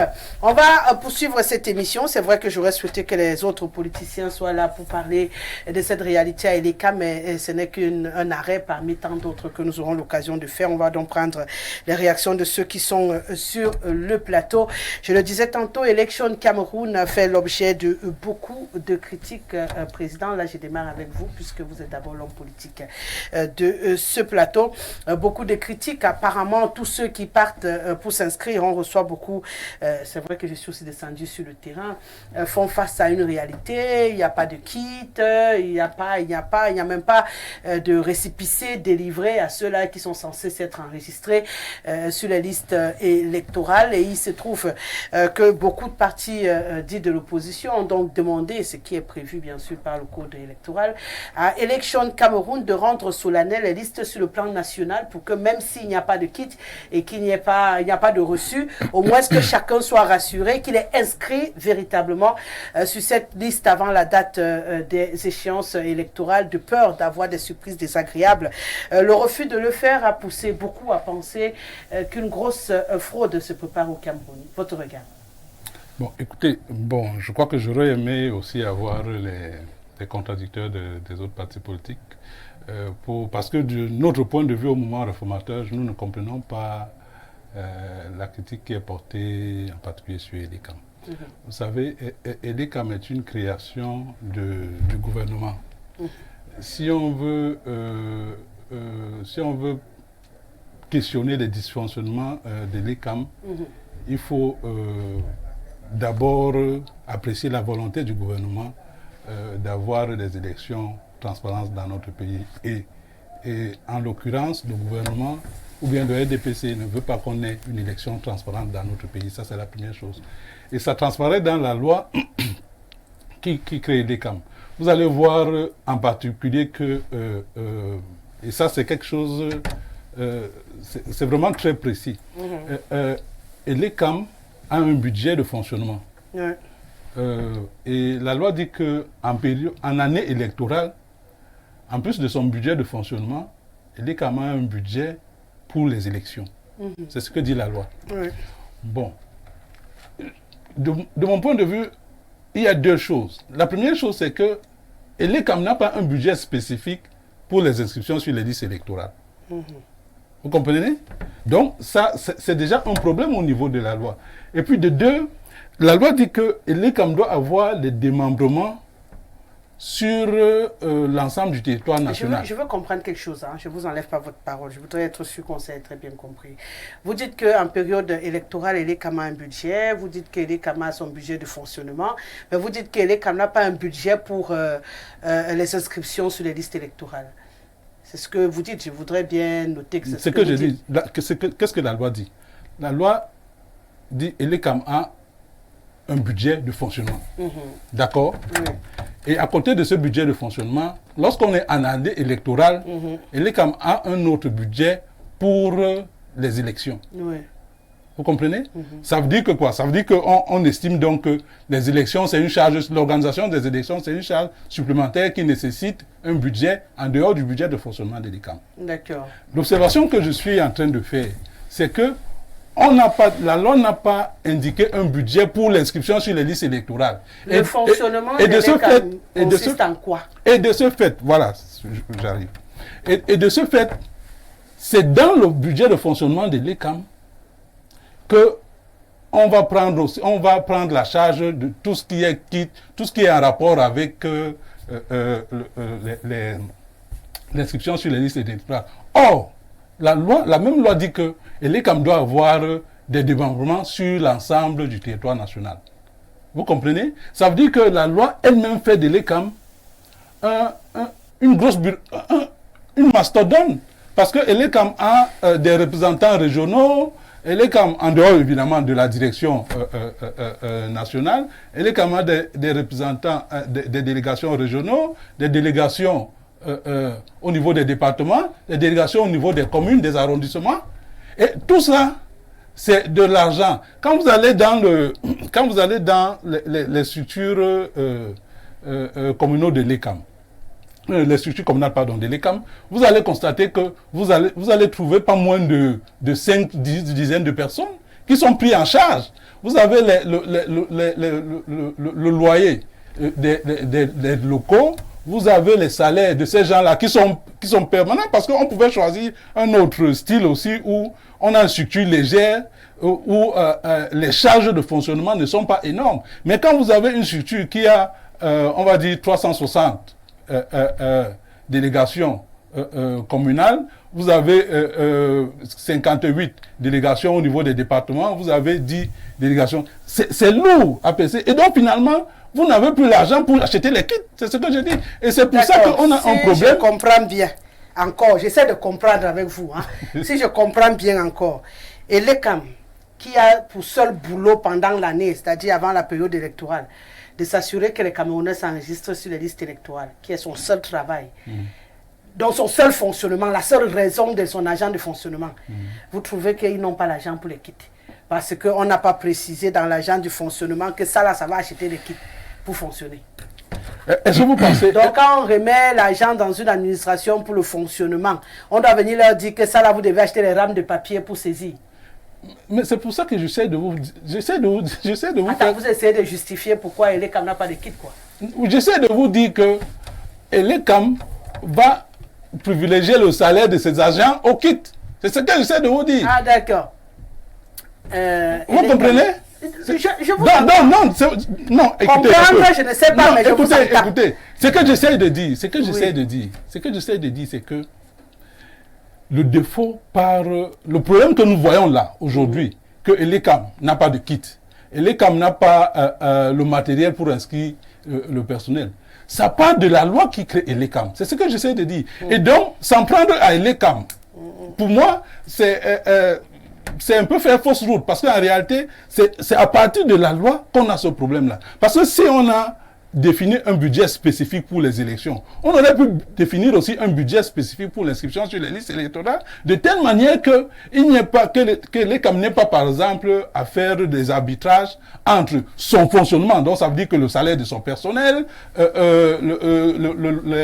loyers et tous les autres éléments qui contribuent à son fonctionnement, il n'aurait pas à faire cet arbitrage avec les ressources nécessaires pour l'inscription des Camerounais sur les listes électorales. C'est ce que j'essaie de dire. Voilà, le premier point, on s'arrête dessus, la raison d'exister de l'ECAM, parce que je suppose que c'est ce qu'on est en train de débattre en ce moment. Election Cameroun, qui est créé justement pour organiser les élections au Cameroun, qui existe parce qu'il faut qu'il y ait des élections au Cameroun. Donc, qui dit élection dit enregistrement sur les listes électorales automatiquement, et que lorsqu'on décide de faire le découpage et qu'on dise que ça c'est le budget du fonctionnement, il faut partir préciser à l'ECAM que ici, là, vous devez avoir les ordinateurs pour enregistrer les Camerounais. Il faut que vous ayez des reçus pour leur donner à la fin. Il faut qu'il y ait des kits pour que vous fonctionniez. Donc, en d'autres termes, eux, ils veulent aller s'asseoir dans les bureaux, ils allument les clims et ils s'adossent. Parce qu'on n'a pas précisé dans les frais de fonctionnement que l'argent là doit servir à ce que les listes soient mises à niveau chaque fois. Oui, vous comprenez tout de suite qu'on peut difficilement être d'accord avec la façon de voir du président. C'est vrai qu'on peut quand même relever quelques défaillances sur le plan matériel de l'ECAM. Mais on ne peut pas quand même dire que l'ECAM ne reçoit pas d'argent pour les inscriptions sur les listes électorales. Parce qu'en réalité, pour moi, le seul fonctionnement de l'ECAM, c'est l'inscription sur les listes électorales. Parce que chaque année, c'est ouvert du 1er janvier jusqu'en août. Chaque année. Donc, pour moi, la raison d'être même de l'ECAM, la raison pour laquelle on lui octroie un budget de fonctionnement, c'est le fait pour l'ECAM que chaque année, il faut inscrire les Camerounais sur les listes électorales. Et cette inscription-là, pour moi, c'est le fonctionnement majeur de l'ECAM. je sais pas si Elekam lui-même s'occupe du salaire de ses agents, mais je crois que c'est une... Nécessairement, oui, nécessairement. Je crois que le budget de fonctionnement de l'ECAM ne devrait pas seulement servir au salaire de ses agents, parce qu'en réalité, son fonctionnement, c'est de faire inscrire les Camerounais sur les listes électorales. On peut tout aussi dire que peut-être ce budget n'est pas costaud. Là, on peut être d'accord qu'il n'est pas suffisant pour pouvoir permettre à l'ECAM d'assumer tout son fonctionnement de façon globale. C'est-à-dire, comme vous dites, payer ses agents et aussi faire ce déploiement national pour pouvoir inscrire tous les Camerounais sur les listes électorales. Je crois qu'en ce moment-là, on peut être d'accord qu'il y a quelques différences sur le plan matériel. Donc, l'ECAM a quelques limites dans son fonctionnement parce que l'État ne met pas suffisamment de moyens à sa disposition pour pouvoir se déployer sur le plan national. Il y a ça, mais sauf que l'ECAM, oui, sur le plan matériel, a d'énormes difficultés. Et le reproche que le président fait à l'État peut être logique dans le sens où l'État aurait dû permettre à l'ECAM de se déployer sur le plan matériel en lui offrant beaucoup d'argent parce que faire inscrire... Pour permettre justement que ces inscriptions se passent très bien. Faire inscrire les Camerounais sur tout le territoire national, c'est un déploiement grandeur nature qui demande aussi beaucoup d'argent sur le plan financier.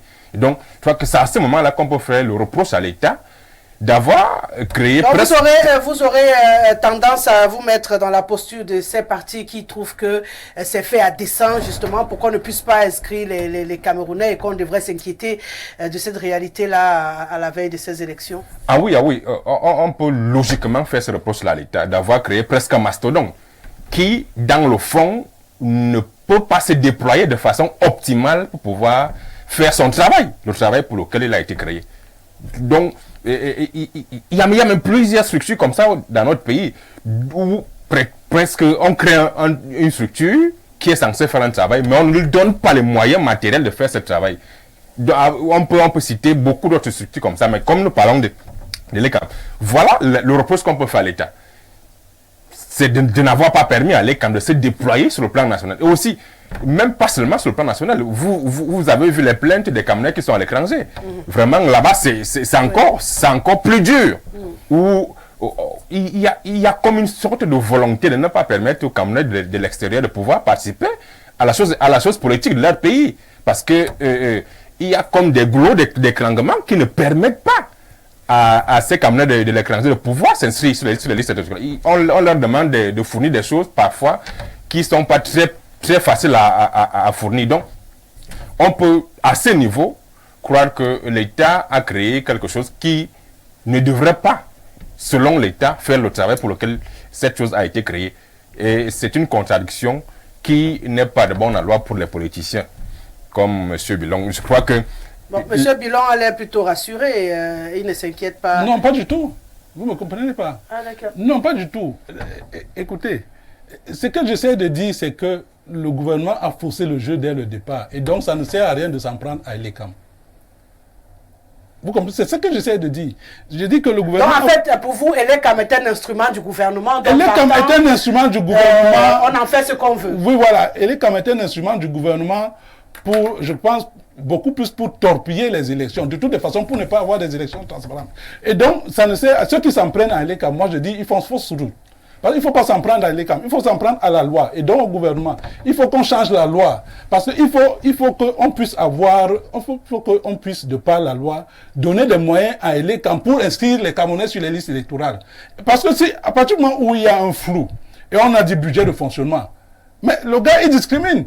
Il va payer les salaires. Il va la discrimination. Oui, c'est ça. Non, c'est ça. D'abord, il va faire ses arbitrages. Ouais. Il va mettre ses salariés à l'aise. Il va payer leur salaire. Il va acheter les bons salons et tout ça là. Il va louer les appartements ou bien pour loger les structures. Il va faire beaucoup de dépenses et à la fin, il n'y a pas de kit. Parce qu'il n'y a pas un budget spécifique. Vu la nécessité donc de cet enregistrement, qu'est-ce qu'on fait?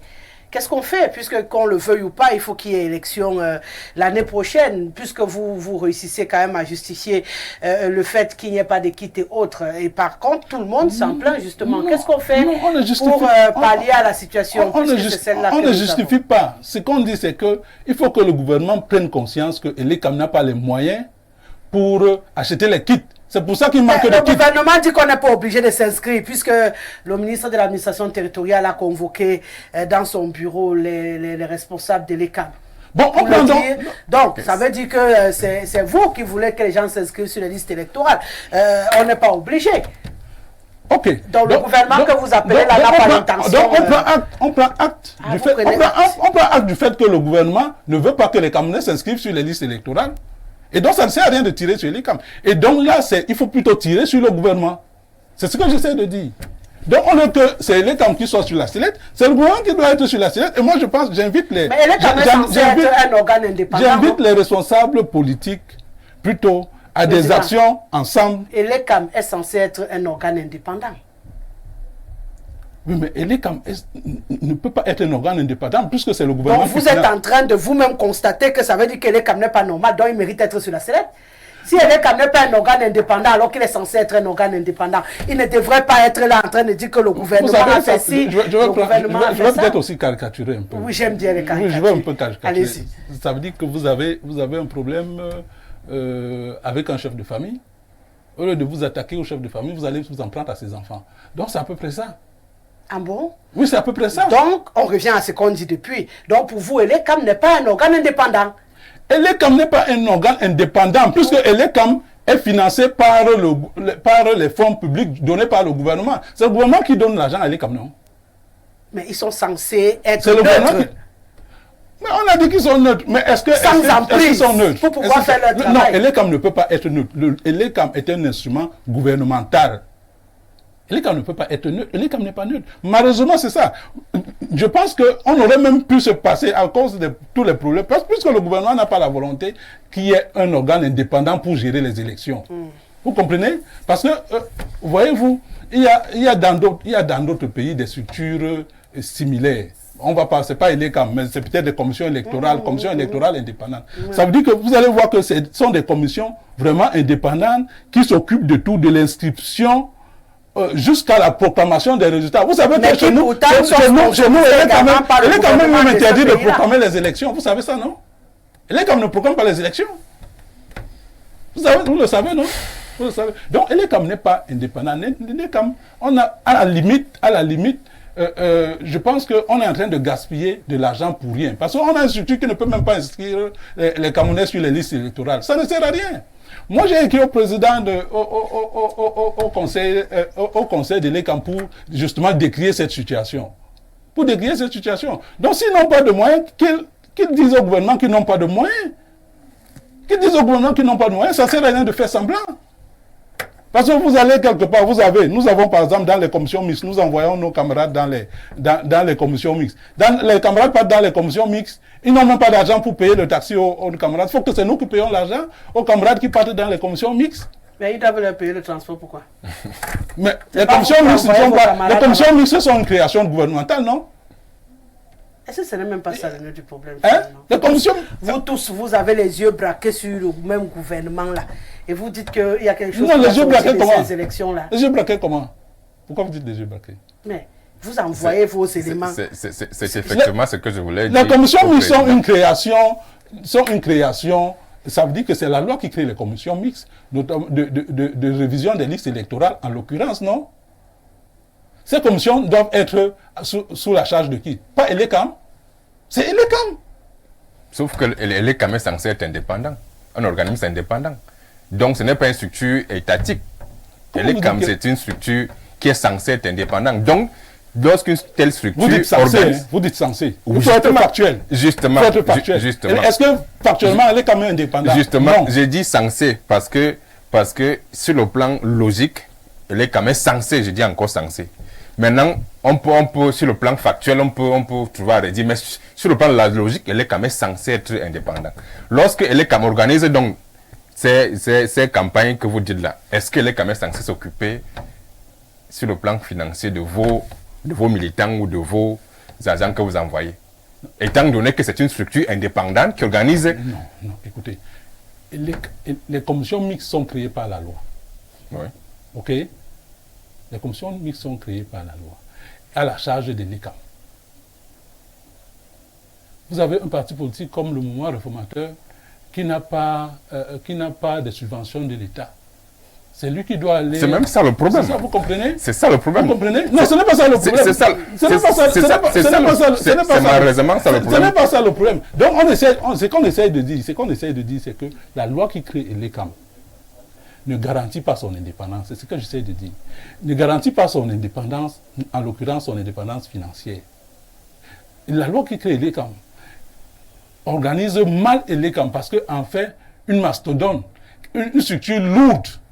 Parce qu'on pouvait aussi trouver d'autres schémas, d'avoir une structure légère qui ne coûte pas cher et réserver l'essentiel de l'argent pour, par exemple, l'achat des kits. Maintenant, Président, lorsqu'on a fini de décrire que oui, l'ECAM est une mastodonte qui n'est pas indépendante, entre guillemets, qu'est-ce qu'on fait? Non, pas entre guillemets, qui n'est pas du tout indépendante. Je mets entre guillemets parce qu'on ne sait jamais.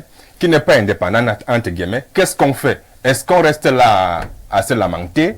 Est-ce qu'on va sur le terrain pour travailler, pour pouvoir... Parce qu'en même temps, on ne peut pas faire le reproche à quelqu'un qui est au pouvoir de travailler à pouvoir conserver son pouvoir. En même temps, c'est le travail d'un parti politique, conquérir le pouvoir et le conserver. Donc, vous ne pouvez pas faire le reproche au parti au pouvoir de travailler à la conservation de son pouvoir. C'est à vous de trouver les moyens pour pouvoir aussi arriver au pouvoir et faire changer la donne. Que de passer le temps à pleurnicher. En fait, c'est le reproche que je fais toujours aux leaders de partis politiques de l'opposition. Donc vous ne me comprenez pas parce que le mouvement réformateur ne pleurniche pas et demande aux autres de ne pas pleurnicher. C'est ça la position. Peut-être que vous n'arrivez pas bien à concerner ma position. Le mouvement réformateur ne pleurniche pas. Parce que nous sommes persuadés que même avec 3 millions d'électeurs, vous comprenez, le RDPC peut être battu. Même avec 6 millions d'électeurs, le RDPC peut être battu. Nous ne voulons pas entrer dans le jeu du RDPC où c'est ce que nous voyons aujourd'hui sur le terrain et que nous déplorons, où vous avez pratiquement les gens... bon, je ne veux pas faire l'avocat du ministre... Non, vous pouvez, puisque c'est ce que vous êtes en train de faire. Je ne veux pas faire l'avocat du ministre d'Atangaji.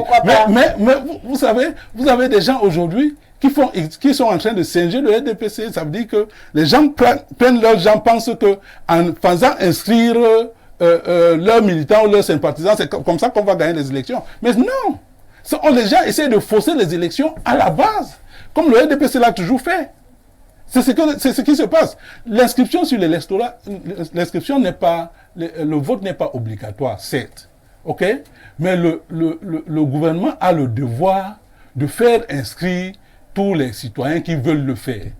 Malheureusement, les conditions ne permettent pas. Il y a beaucoup de gens qui veulent s'inscrire et qui ne peuvent pas s'inscrire parce que les conditions ne permettent pas. Vous comprenez? Donc c'est une faillite gouvernementale. Oui. Et je n'ai pas envie de m'en prendre à l'ECAM qui n'est qu'un instrument au service de cette politique gouvernementale. Sauf qu'en parlant d'élections, on ne peut pas ne pas s'en prendre à l'ECAM. Parce que c'est l'ECAM qui s'occupe de la question électorale. Mais si vous voulez, vous pouvez vous en prendre à l'ECAM, mais ça ne va rien changer. Oui, mais vous pouvez en même temps vous en prendre à l'ECAM et forcer la main du gouvernement dans le changement de la donne. Il vaut mieux forcer directement la main du gouvernement. C'est pour ça que moi j'appelle... par où? C'est pour ça que moi j'appelle... S'il faut ne pas passer par l'ECAM. Oui, c'est pour ça que moi j'appelle les autres leaders politiques à une concertation sur ce sujet.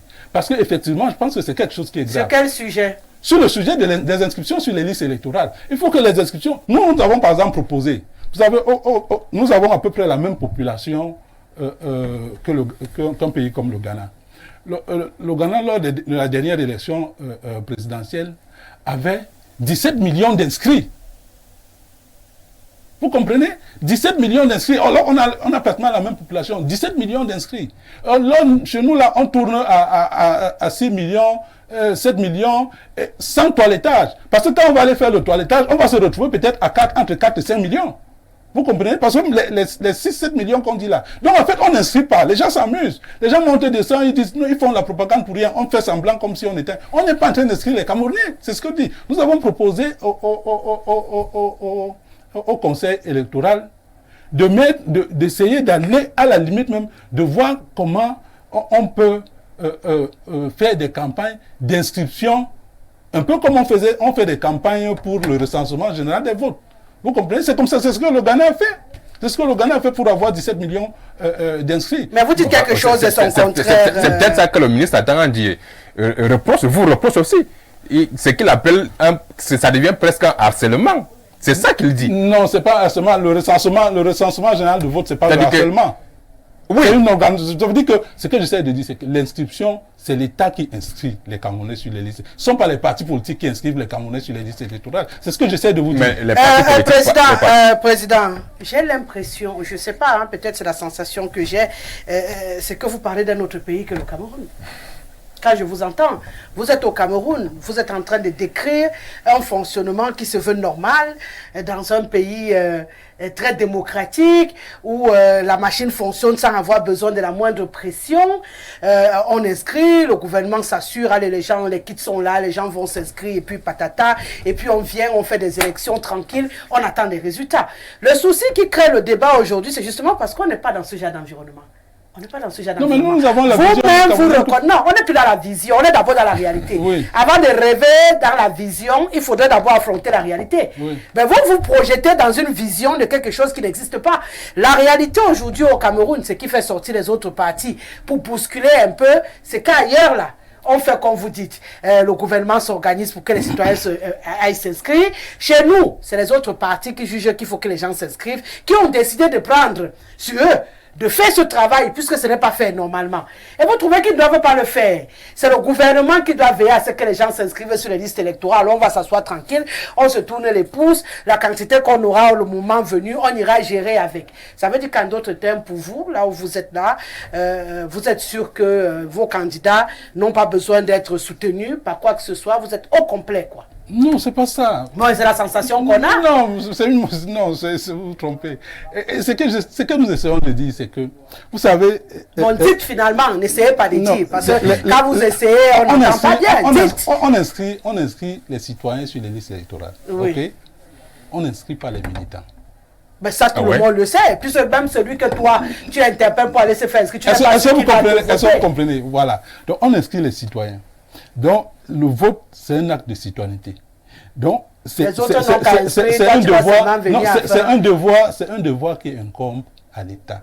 Donc, je pense que si... et si l'État ne fait pas? Je pense que si les responsables politiques... Parce que malheureusement, ceux qui crient beaucoup là, sont aussi ceux qui refusent la mutualisation des forces de l'opposition. C'est un autre débat. Non, c'est le même débat. C'est un autre débat. Non, c'est le même débat. C'est le même débat. C'est le même débat. Parce qu'en réalité... Donc, comme ils refusent la mutualisation, du coup, vous ne les soutenez pas non plus. C'est le même débat. Parce que la mutualisation de l'opposition fait en sorte que, même au début, même dans le cadre des inscriptions sur les listes électorales, on peut parler d'une seule voix et mettre la pression sur le gouvernement pour changer les choses. Vous comprenez? Bon, mais les gens choisissent la facilité en disant qu'ils vont inscrire leurs sympathisants. Sauf que quand vous partez inscrire vos sympathisants, et les Camerounais n'ont pas la logistique pour inscrire vos sympathisants, vous vous mettez à pleurer. Donc c'est ça le problème. Donc il faut que les forces alternatives dans notre pays puissent parler d'une même voix pour mettre la pression au gouvernement. S'il faut trouver de l'argent pour donner à l'Écam pour qu'effectivement on puisse acheter les kits, on achète les kits. C'est ce que nous sommes en train de dire. Mais si vous dites que non, tout ça, s'il n'y a pas de kit, il n'y a pas de kit. S'il n'y a pas de kit, il n'y a pas de kit. Donc il faut des ressources financières pour acheter les kits. Et l'Écam ne peut rien faire puisqu'ils n'ont pas de kit, ils n'ont pas d'argent, ils n'ont rien. Donc il faut mettre la pression sur le gouvernement pour que l'Écam ait les moyens nécessaires pour inscrire les Camerounais sur les listes électorales. Le reste là, c'est du folklore. On s'amuse, c'est tout. Déjà que l'inscription sur la liste électorale, ce n'est pas une victoire. Ce n'est pas une victoire politique. Non, c'est déjà ça. Ce n'est pas une victoire politique.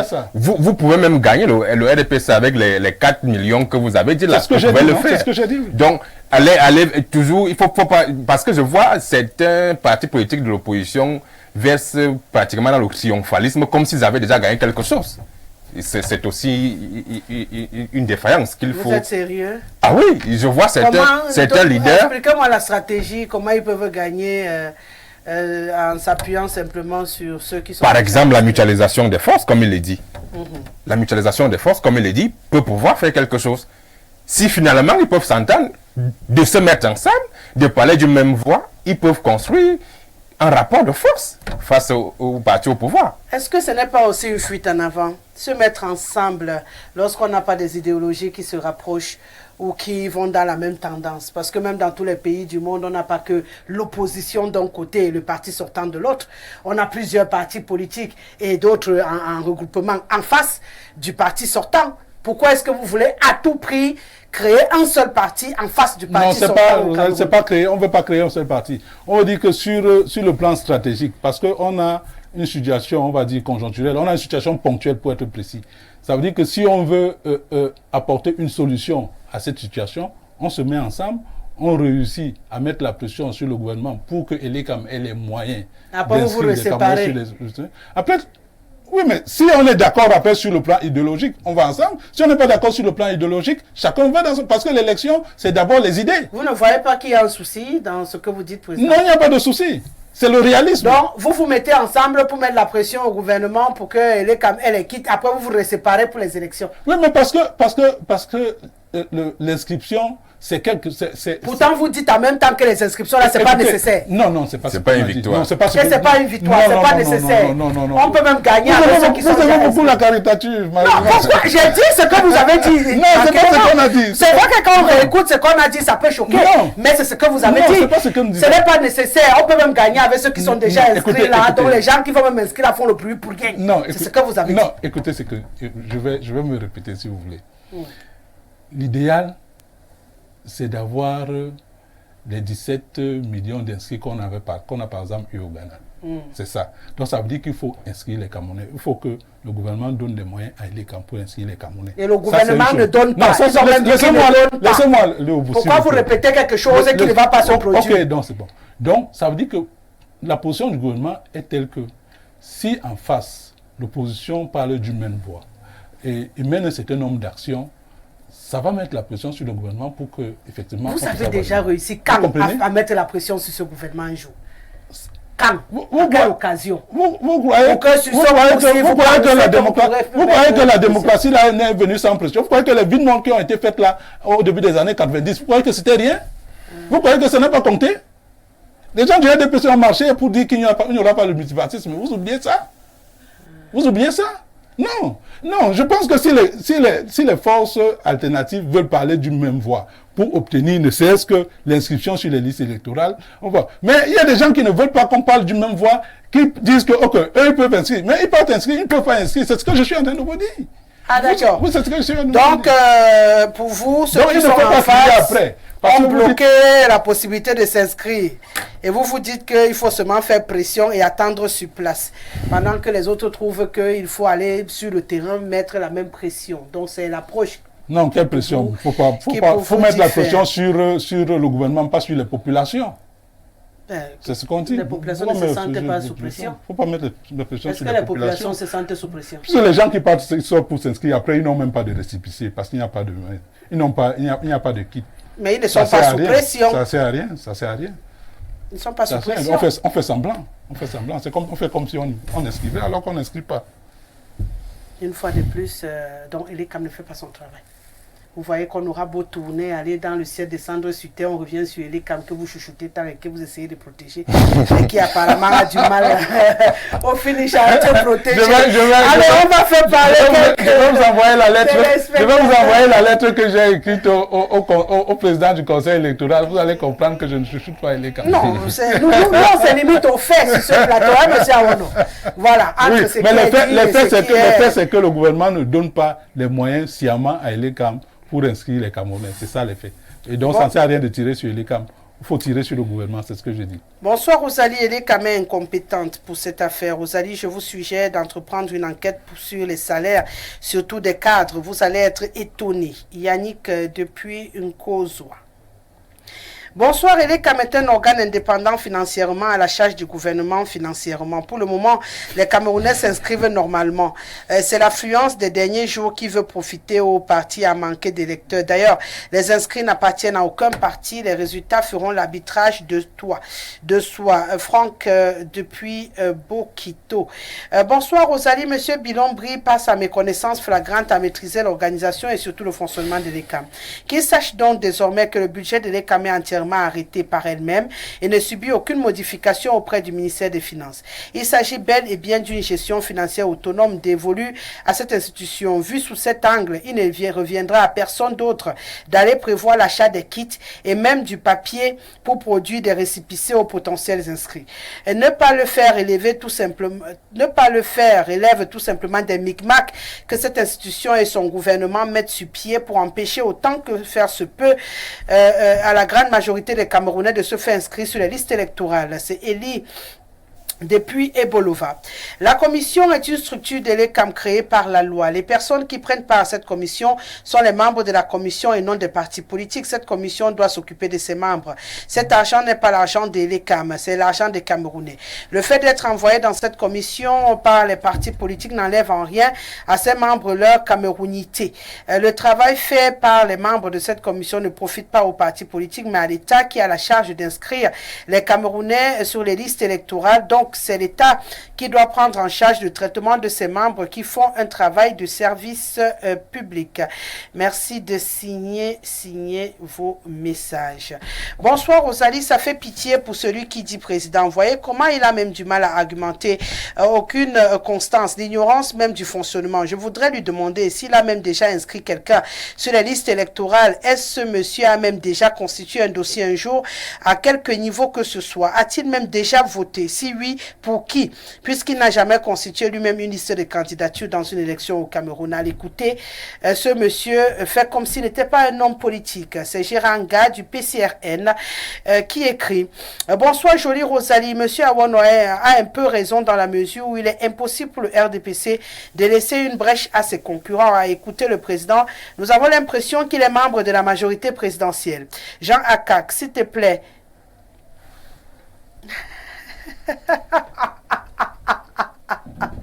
j'ai compris, je ne lis pas la suite. Oh, Jean. Bonsoir le plateau. Vraiment, c'est mieux d'inviter les analphabètes sur ce plateau, comme celui d'hier là. Ce monsieur en lunettes dit même quoi? Où est le mal à demander aux citoyens de s'inscrire? Vous avez aujourd'hui un président qui a été voté par moins de 3 millions de Camerounais et vous avez le courage de dire qu'on doit croiser les bras et attendre le gouvernement, un gouvernement irresponsable en 2025. Rien ne se passera comme avant. Willy Siewe depuis Ngaoundiri. Bonsoir Rosalie. Dites à monsieur Bilon d'arrêter de pleurer. Il ne fait aucun effort sur le terrain comme d'autres partis politiques. Sa politique se passe uniquement sur les plateaux de télévision. Personne ne connaît le siège de son parti. Depuis des années que je l'entends bavarder, il n'a aucun élu. Jules depuis Douala. On va en Côte d'Ivoire. Ma bien-aimée Rosalie, le discours du président du parti sur votre plateau est un discours incompréhensible pour un opposant. Ma bien-aimée Rosalie, le bilan là est un opposant. Certains opposants camerounais ne méritent pas d'être pris comme des opposants. Un opposant qui vient défendre Matangondi est Seigneur. Monsieur Etoundi, depuis la Côte d'Ivoire. Je suppose qu'il voulait dire Tangandi. Bonsoir Rosalie et bonsoir à ton panel. Tous ces leaders politiques qui à chaque instant accusent les autres de refus de mutualisation sont des leaders qui sont conscients que leurs partis politiques ne peuvent pas avoir 3 conseillers municipaux. Ils n'ont jamais pris les devants pour faire des revendications. Kalista Lom Yomnier depuis Yaoundé, les mêmes leaders n'ont jamais pris les devants pour faire des revendications. On va du côté du Gabon. Bonsoir Madame Rosalie et à votre riche panel. Plus de la moitié de la diaspora ne peut pas voter. On nous demande passeport, carte de résident, carte consulaire, tout en cours de validité, pas l'un ou l'autre, mais tous les 3 à la fois. En gros, il faut au minimum 800 000 francs CFA pour certains Camerounais ici au Gabon pour s'inscrire. C'est Michel Kameni. On va du côté du Burkina Faso. Bonsoir Rosalie, je ne comprends pas les opposants camerounais. Pourquoi ils ne sont pas soudés? Je peux dire que la vraie opposition finalement, c'est le MRC. Bonsoir la Rose. Ce président-ci est un blagueur. Hein. Il passe son temps de contradiction à contradiction. C'est obligé de se mettre ensemble. C'est un agent du RDPC. Nous sommes à la veille de 2025. Qui doit le savoir? C'est Yannick qui écrit. Ouais, Rosalie, toi-même, tu vois que ce gouvernement crée ce que Petit Pays a chanté, embouteillage, instrument de torpillage des élections. Jacques depuis Libreville. On reste au Gabon. Certains partis politiques appartiennent au RDPC. Vous ne pouvez pas vous mettre ensemble. Alain d'Afrique du Gabon, qui nous écrit. On va du côté d'Italie, voilà, de l'Italie. Bonsoir Rosalie et au panel. Il faut savoir avant toute chose que l'ECAM est une structure qui évolue dans un microcosme appelé Cameroun et ne saurait donc fonctionner différemment des autres organismes. Et l'ECAM décide lui-même de son budget en fonction de ses prévisions. Et après ce budget est insuffisant, on met l'ECAM sur la sellette. Comme tous les organismes, l'ECAM privilégie les bougnats. Peña, ils vont acheter les kits les moins chers et moins performants au prix d'or. Les kits emploi jetés qui se gardent vite comme les notebooks PB. Il faut faire un tour chez plusieurs dirigeants de l'ECAM. Vous verrez les robes paille RDPC étalées sur le soleil. Ils font ce que Bia leur demande, comme le Moulinex a vu que le RDPC ne mobilise plus personne pour s'inscrire. Ici, ceux qui y parviennent, petits trembleurs. C'est d'abord depuis Ferrara en Italie. Bonsoir madame, bonsoir président. Je vais devoir m'arrêter puisque le temps imparti à cette émission arrive à son terme. Bonsoir madame et à tout votre panel. Toutes ces jongleries ne vont plus fonctionner en 2025. Nous allons voter même avec les CNI. Sinon le feu va prendre là-bas. Bonsoir une fois de plus à vous sur le plateau. Dites à vos invités du jour s'ils ne savent même pas ce dont ils parlent hein, et ils nous inquiètent là à la limite. Bonsoir madame, comment ce monsieur du R peut dire que les autres inscrivent seulement leurs membres? C'est faux. Il n'est pas du R, il est du mouvement réformateur, MR. Voilà. Bonsoir à vous sur le plateau. L'objectif d'un parti politique, c'est la conquête et le maintien du pouvoir, mais en usant des moyens et des mécanismes légaux, pas en fauchant le jeu politique, en usant des manœuvres illicites et répréhensibles lors des élections. C'est l'ordre d'Ange Raphaël. Bonsoir Madame Rosalie, ton émission est toute une école. Beaucoup de courage. C'est Majesté Robert Mbila qui nous écrit. Je suis désolé pour ce président. J'ai l'impression qu'il fait les aventuriers politiques. Bonsoir, je vais m'arrêter. Il y a beaucoup de réactions, mais le temps imparti à cette émission est arrivé à son terme. Et bien entendu, on est censé... Bonsoir Rosalie, regardez comment un opposant défend l'ECAM. Si on ne leur donne pas l'argent qu'ils démissionnent, sont-ils obligés de rester là? Votre message a été lu déjà, monsieur Ndobo. Bonsoir ma rose préférée, très ressortie, ta belle robe et ta jolie peau. Est-ce normal que les membres d'un parti politique puissent mettre des chasubles estampillés au nom de leur parti et demander aux populations de s'inscrire? Sont-ils déjà en campagne? Ne sont-ils pas en train de flouer la loi? Veuillez me répondre s'il vous plaît. C'est Cyril depuis Douala. Répondez. Quoi? Je réponds sur quoi? Voilà, elle est camée à l'image des poses de première pierre où l'on ne met pas les citoyens au centre des préoccupations civiques. Hier, on est 1, on est 2. Qu'avons-nous eu comme résultat de cet organe dépendant du rassemblement des danseurs et percussionnistes nutritionnels du R? En plus, ce machin est incapable de se doter des ressources matérielles et financières, sans oublier la roublardise politique consubstantielle au système BIA qui fragilise les citoyens tant à l'intérieur qu'à l'extérieur du pays. Oh là là, c'est compliqué. Hein? Voilà. C'est terminé pour ce mercredi. Merci, Président. Et merci à Jacques Léon Sawo. Non, je préfère préciser Samuel Bilon, président du mouvement réformateur. Voilà, c'est important de le rappeler. Merci d'avoir été là. Ismaël était derrière l'équipe. Vous vouliez rajouter quelque chose? C'est bon? Non, c'est bon. Voilà. Je pense que nous avons beaucoup de travail, mais, voilà. Mais nous sommes au travail. D'accord. Ismaël était derrière les caméras. Célestin Tomo est de retour. Il était au mixage vidéo de cette émission. Ben Valls l'a réalisé. De gros bisous comme ça à tous ceux-là qui me font de gros câlins également pendant cette émission. Je n'ai pas voulu lire, mais j'ai lu en même temps. Allez, respect, monsieur Donivan. Je vous laisse accompagner d'Hermine Luga pour le journal en langue anglaise. Nous, on se donne rendez-vous demain à 17h. Bonne suite de programme.